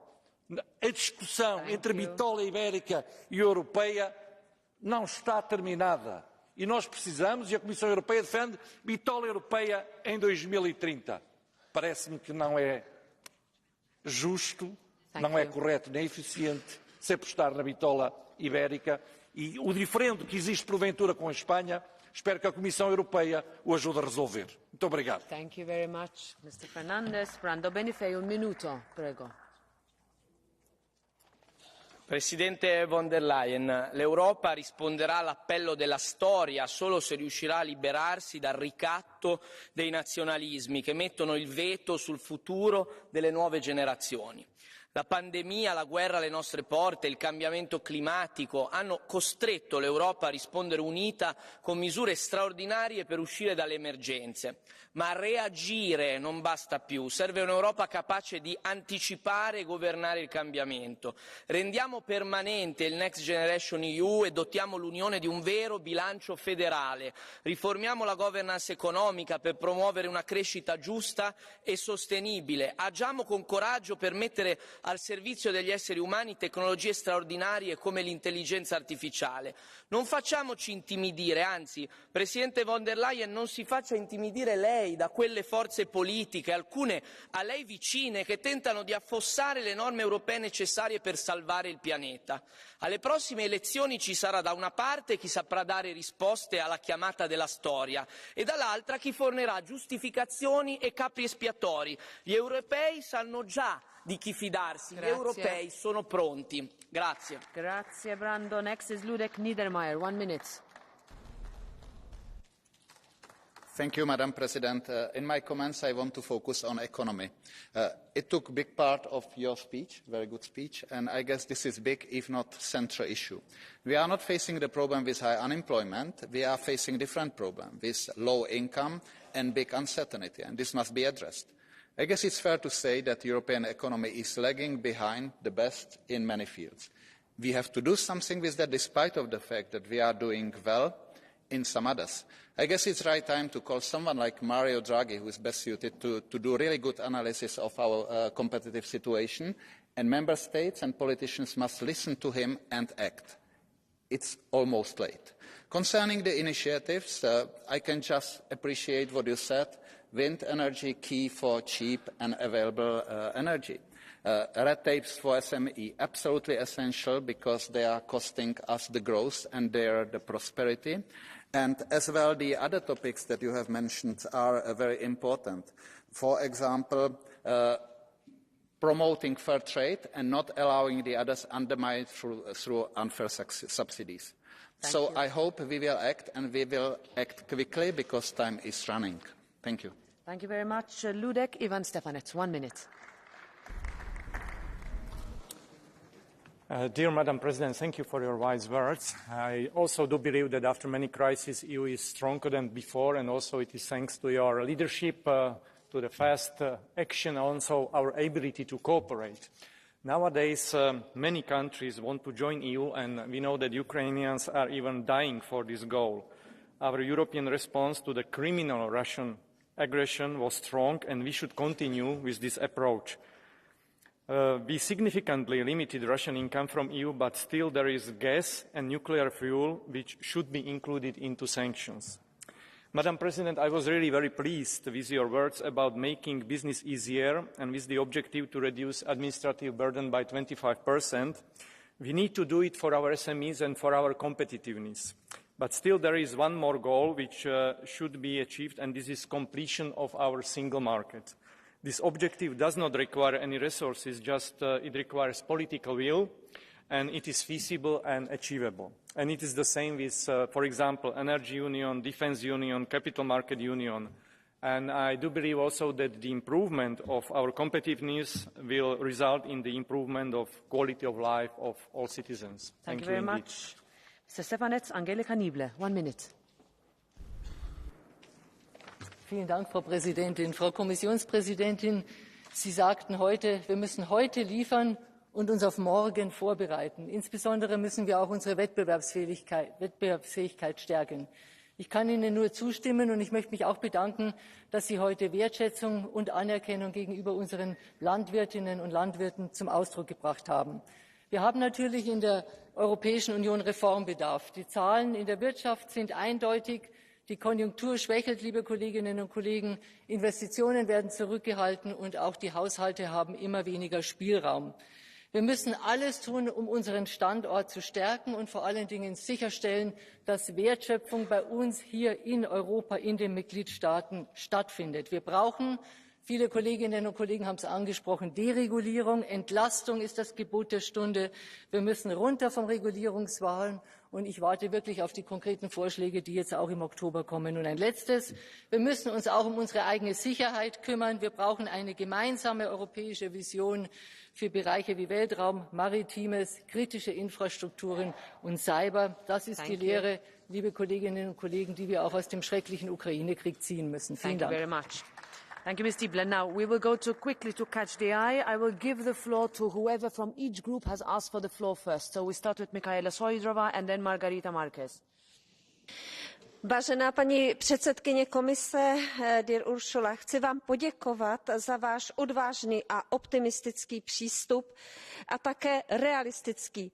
Potřebujeme realistická řešení, konkurenceschopnost evropského průmyslu, včetně malých a středních podniků, omezení levných dovozů, které omezují rozvoj evropského průmyslu a ničí naše podnikání. Snížení byrokracie. Děkuji za tento jasný návrh. Buďme odvážní ve vizích, ale realističtí v jejich řešeních. Mám jen jeden dotaz. Jste velmi citlivá k situaci dětí, deportovaných dětí, které jsou odváženy z Ukrajiny do Ruska. Zmínila jste, že budete organizovat velkou konferenci na vysoké úrovni, která by měla pomoci návratům těchto dětí. Chci se vás zeptat, zda v této věci hodláte pokračovat. V každém případě děkuji a přeji hodně štěstí. Margarita Marquez. Muito obrigada, Presidente.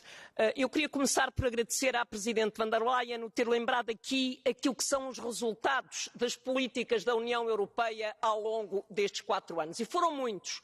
E resultam de uma cooperação interinstitucional forte e do trabalho conjunto entre a Comissão Europeia e o Parlamento. Destaco a criação do SURE ou a criação do Next Generation EU, que temos que olhar para pensarmos como é que o que conseguimos pode ser usado no futuro. Mas queria destacar aqui 2 ausências significativas no discurso de Von der Leyen. O primeiro, a revisão do orçamento plurianual da União Europeia. E, sobretudo, temos que pensar que não haverá novos alargamentos se não conseguirmos modificar a arquitetura do orçamento da União Europeia. Segunda lacuna, nenhuma referência à revisão das regras de governação económica. Ora, nós sabemos que só conseguimos continuar a apoiar o investimento e a apoiar os cidadãos, os europeus, se fizermos... Thank you. Next is Vlad Potos on behalf of the Renew Group. Thank you, Madam President Metsola. Sehr geehrte Frau Kommissionspräsidentin, erstmal will ich Ihnen als Rumäne, als EU-Abgeordneter, aber auch als stolzer Europäer Danke sagen. Danke, dass Sie heute erneut erläutert haben, dass das Projekt Rumänien und Bulgarien Schengen-Raum ist. Aber ich erinnere, dass Jean-Claude Juncker in 2017 in seiner Rede in diesem Raum über das State of the Union genau das auch unterstützt hat. Seitdem sind 6 Jahre hinter uns und täglich leider unsere Bürger in Rumänien und Bulgarien verlieren der Glaube in dieses Ziel. Frau von der Leyen, Rumänien und Bulgarien müssen bis Ende dieses Jahres Mitglieder in den Schengen-Raum werden. Ansonsten wird es zu spät sein. Für Ihnen, aber auch für uns alle, die den Glauben noch haben und täglich ohne Mühe für diesen Projekt arbeiten, für die Europäische Union. Vielen Dank. Thank you. Next, Caroline Roos, and after that, Ladislav Ilčić. Caroline, vas-y. Merci Madame la Présidente, Madame von der Leyen. vous avez plusieurs fois aujourd'hui répété votre attachement au Green Deal, mais vous n'avez rien dit, pas une seule phrase, pas un seul mot sur le bien-être animal et la révision des règles européennes sur le bien-être animal. C'est pourtant l'un des pans du Green Deal les plus attendus par les citoyens européens. Cette réforme est un engagement répété de la Commission européenne par rapport à la Farm to Fork, la stratégie ferme à la fourchette. Suite à la commission d'enquête sur le transport des animaux, on a travaillé plus d'1 an et demi dessus. Suite à l'initiative citoyenne End the Cage Age. Abandonner cette réforme, après s'y être engagé, porterait un sérieux coup à la crédibilité de la Commission européenne. Et abandonner cette réforme, il ne faut absolument pas vous cacher derrière de faux arguments comme celui de l'inflation. Si nous voulons vraiment nous attaquer à l'inflation, il existe d'autres solutions comme s'attaquer aux marges des transformateurs et des distributeurs. Les animaux ne doivent pas faire les frais de calculs politiques à quelques mois des élections. Merci. Et nous comptons sur vous. Next, Annika Bruna.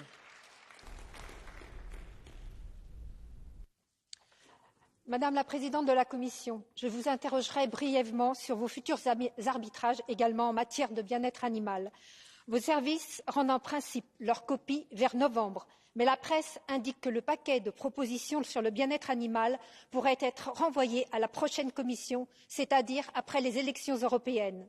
J'aimerais donc savoir si la refonte des législations sur le bien-être animal sera effective. Je souhaite, comme de nombreux citoyens, qu'elle ait lieu et qu'elle inclue l'élevage, le transport, l'abattage ou encore l'étiquetage. Diverses initiatives citoyennes européennes, telles que Pas de fourrure en Europe ou Pour une Europe sans expérimentation animale, ont connu un grand succès. Le bien-être animal est donc aussi un sujet qui compte pour les Européens. Compte-t-il aussi pour vous, Madame la Présidente? Thank you. Ladislav Ilčić. I'm sorry, I should have given you the floor before. 277. Go ahead. Microphone. 277. Okay. Poštovani kolege, poštovana je gospođa von der Leyen, sad vidim što znači živjeti u Brussels bubble. Od tamo dolazi vaš govor, a na drugoj strani imamo realnost, imamo konkretne brojke koje pokazuju da je europsko gospodarstvo u vrlo lošoj situaciji, da su cijene energije više nego ikada, da mnogi dijelovi Europe pucaju po šavovima od nekontroliranih migracija, da demografski izumiremo, što neće imati samo posljedice na gospodarstvo, nego jednostavno da nestaje budućnost za naše europske narode. I iznad svega da situacija što se tiče demokracije na koju se pozivate i povjerenja nije takva kakvu govorite. Naime, na europske izbore imamo dvostruko manju izlaznost nego na nacionalne, što pokazuje da ljudi ne vjeruju vama, ne vjeruju toj vašoj demokraciji. Ali vi ne brinete za male ljude, nego samo za ideologije koje namećete. Dakle, od kontraučinkovite zelene ideologije do različitih društvenih koncepata. I to je stanje nacije i to stanje mogu promijeniti samo novi ljudi, a ne vi. Next, Mark Potenga.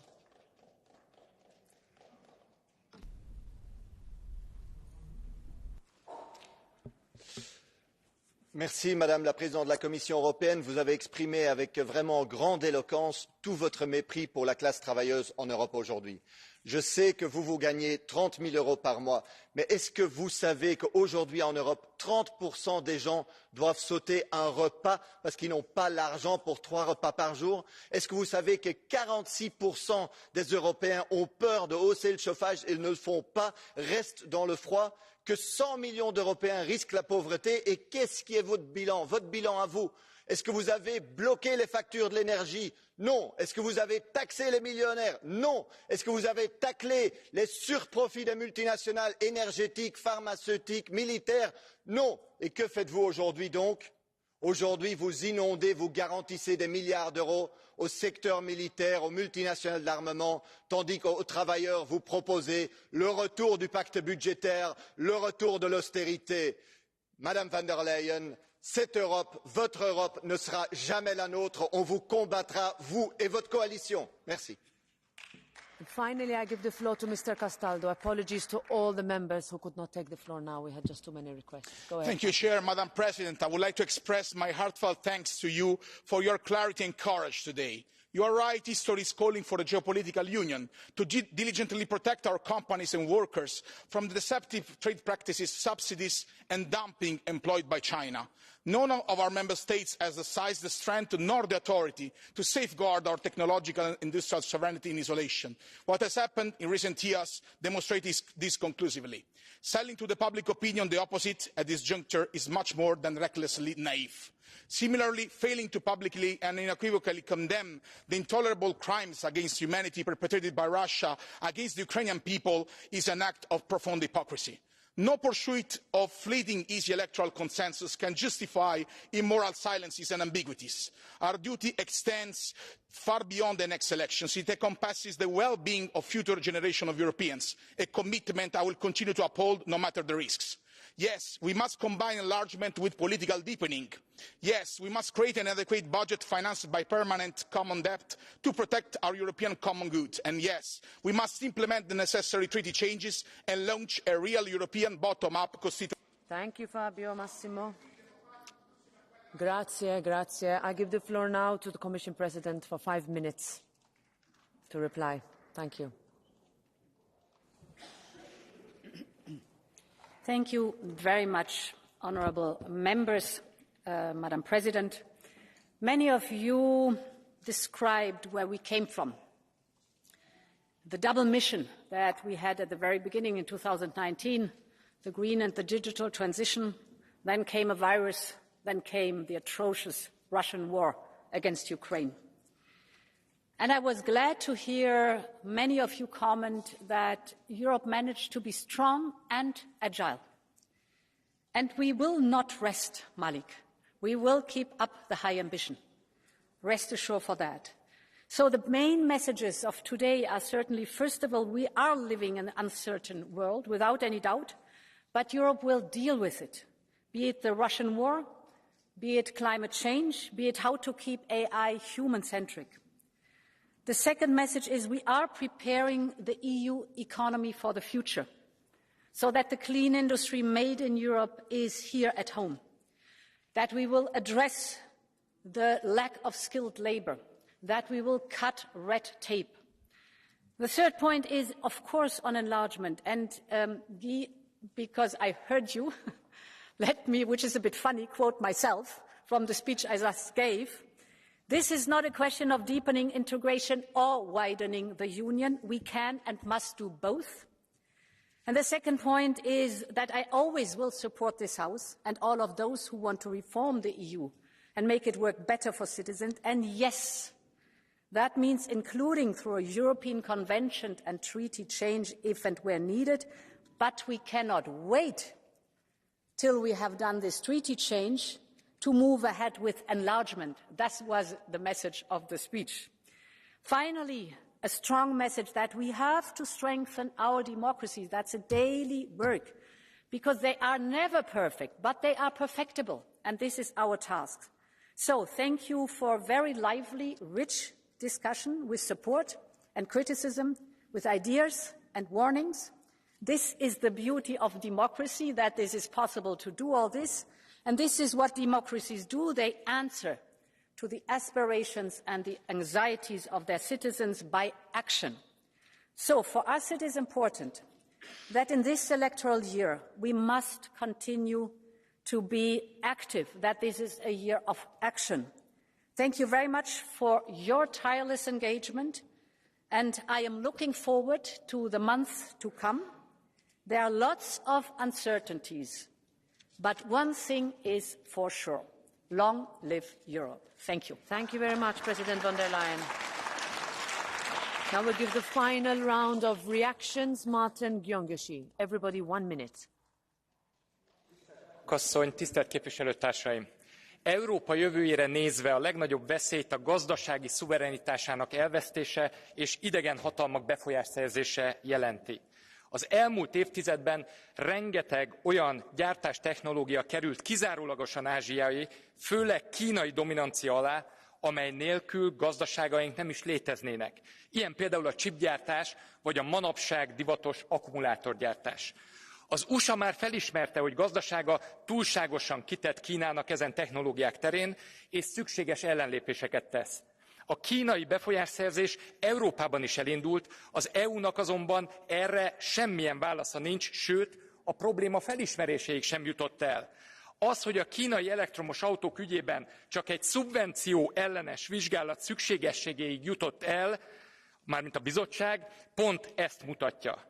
És a helyzet még ennél is rosszabb. Van ugyanis néhány uniós tagállam, amelynek a kormánya az európai érdekekkel szemben trójai falóként a gazdaságilag ellenséges hatalmak befolyásszerzését segíti, ezzel aláásva Európa közös jövőjét. Itt az idő, hogy Európa végre... Next, Manon Aubry, 1 minute. You can take the floor from there. Go ahead. Madame la Présidente, je vous ai bien écoutée et je dois dire que j'ai été assez sidérée de votre niveau de déconnexion totale avec la réalité. Descendez de votre tour dorée. Vous dites répondre à l'appel de l'histoire, mais vous ne répondez pas à l'appel de millions de gens, d'un tiers des Européens qui ne mangent pas à leur faim à cause de l'inflation et pour qui vous avez réussi l'exploit de ne pas avoir un seul mot aujourd'hui. Alors, puisque vous refusez d'entendre notre appel pour un plan d'urgence sociale financé par les plus riches et les superprofits, je vais faire un truc qui est assez peu commun au Parlement européen, c'est donner mon micro à un citoyen européen que vous n'avez pas écouté. C'est très court. Chaque soir, on commence un peu à avoir faim. Et proche du repas, du midi. Il s'appelle Yassine, des gens comme lui, il y en a des millions dans l'Union européenne et c'est pour eux que vous devriez agir, Madame Von der Leyen. Victor Hugo écrivait « Vous voulez des miséreux secourus, je veux la misère supprimée ». J'ai l'impression aujourd'hui, Madame Von der Leyen, que vous ne voulez ni l'un ni l'autre. Alors comptez sur notre groupe pour continuer à nous battre, pour en faire une priorité. Je vous remercie. Adesso Marco Zanni, un minuto. Grazie Presidente. Da questo dibattito sicuramente usciamo con una notizia positiva, che questo è l'ultimo del collega Verhofstadt e quindi questa è una prospettiva migliore per l'Unione Europea. Per il resto ribadisco quanto ho detto, non è il momento dei comitati, non è il momento dei gruppi di lavoro, non è il momento degli inviati speciali, sappiamo quali sono i problemi, abbiamo bisogno di risposte concrete e veloci che ci aspettiamo dalla Commissione Europea. Sui 3 grandi temi, una revisione del Green Deal perché questa transizione sia davvero giusta, un approccio davvero radicalmente diverso sull'immigrazione, soprattutto quella illegale che deve essere dichiarata tale, e sull'economia risposte concrete e non burocrazia e complicazioni. Fare meno e fare meglio deve essere la linea guida della Commissione nei prossimi mesi. Grazie. Grazie Marco. Next, Beata Szydło. 1 minute, please. Szanowna Pani Przewodnicząca, porównajmy Pani słowa z faktami. Po pierwsze, mówi Pani o praworządności. To sama Komisja Europejska łamie traktaty europejskie, ingerując w kompetencje suwerennych państw. Po drugie, rozwój gospodarczy Europy, konkurencyjność Europy. Zielony Ład doprowadza do tego, że coraz więcej obciążeń mają gospodarstwa domowe europejskie, każdy Europejczyk i europejskie przedsiębiorstwa. Polityka migracyjna to jest kryzys migracyjny. Tylko wczoraj 2,5 tysiąca nielegalnych migrantów przypłynęło na Lampedusę. Ale jest jedna rzecz, którą może Pani zrobić i okazać, że solidarność europejska to nie tylko słowa, ale to fakty. Za 2 dni mija termin zakazu importu zboża z Ukrainy do Unii Europejskiej. Proszę ten zakaz przedłużyć. Proszę okazać solidarność europejską między innymi polskim rolnikom. Naprawdę to jest bardzo potrzebne, Pani Przewodnicząca. Dziękuję bardzo. Thank you, Ms. Szydło. Philippe Lambert, 1 minute. Madam President, I think we share your idea that indeed we need to deepen and to widen the European Union, but we cannot use that as an excuse to keep people waiting longer than needed. It has to be merit-based, but merit-based, only merit-based. Now, the thing is, if Ukraine would join today, all 27 member states except one would be net contributors to the EU budget. I hope that this will make member states realise that we need the European Union to be funded by its own resources. And I hope it will dawn upon them that that's the only way to keep it going. But, you know, well, we can do that without treaty revision, you know, and I will quote Vladimir Ilyich Lenin, when there's the will, there's a way. Thank you. Stéphane Séjourné, 1 minute. Merci. Présidente, collègue Lambert, ça a toujours des bonnes citations de fin. Je voudrais d'abord remercier l'ensemble des orateurs, prendre au mot également mes collègues du PPE et du SND des Verts sur la fin de mandat et le fait d'être utile sur les derniers textes, qu'il y en a encore cet après-midi, des textes notamment sur la qualité de l'air. Il faut qu'on trouve des majorités et des process ambitieux pour y arriver. Vous l'avez compris, Madame la Présidente, nous souhaitons être utiles sur les 9 mois qui restent. Évidemment, la question de l'énergie, la question de l'immigration sont nos priorités. Il faudra à un moment donné parler aussi des institutions et de notre capacité à renforcer les pouvoirs de ce Parlement. Je n'ai évidemment pas évoqué ce sujet, c'est jamais le moment de parler des institutions, mais à un moment donné, à force de repousser une réforme, à force de repousser notre capacité à modifier, notre capacité aussi à décider en Europe plus rapidement, à la fin, on perd de l'efficacité politique. Donc voilà, Madame la Présidente, le mot est l'ambition pour ces 9 derniers mois, évidemment, et puis la question de la démocratie, comme je l'ai évoqué dans mon discours à la fin, est précieuse. L'état de droit sera toujours l'ADN de mon groupe. Merci, Monsieur Sojourner. Next, Iracha García Pérez. 1 minute. Gracias, Presidenta.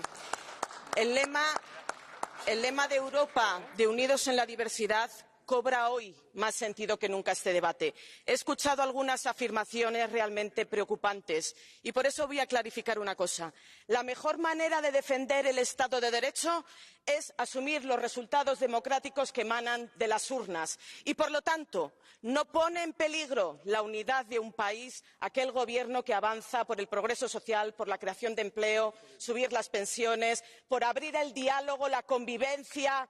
Quien rompe y pone en peligro la unidad de un país es quien avala o quien plantea una rebelión ciudadana contra los resultados democráticos de las urnas. Y, por lo tanto, los socialistas vamos a seguir trabajando por ese espacio de convivencia, por ese espacio de entendimiento, de diálogo y por una Europa más fuerte, porque la historia de Europa siempre termina bien. Gracias. Thank you. And finally, Frances Fitzgerald. President, you stressed the need to answer the call for history. This Parliament will do just that. The challenges are greater than ever, as we all know, and it was illustrated in the debate here this morning. That's why Europe needs to be ambitious. That's why I welcome your proposals on leading the world in artificial intelligence, wind energy, strengthening our security, and crucially working to enlarge our union to include our eastern partners, including Ukraine. That's why Europe needs to be competitive. That's why we must reduce red tape on business. That's why Europe must stay open for business. Strategic autonomy must not mean protectionism, subsidies and trade barriers. That's why Europe needs to put people first. That's why your words on combating violence this morning are vital. You were right. No means no. You have done outstanding work on gender equality, but this must become a legal reality across all the Member States, and they must examine their approach to the inclusion of rape in the Directive on Violence Against Women. We have free movement, but we do not have common protections against violence for women. There can be no true equality without freedom from violence. Thank you. Thank you very much to you, to everybody. The debate is now closed. We will suspend for 2 minutes, and we will resume with the formal address by Ms. Svetlana Tsikhanouskaya and then the vote. So please stay in the room. Thanks a lot.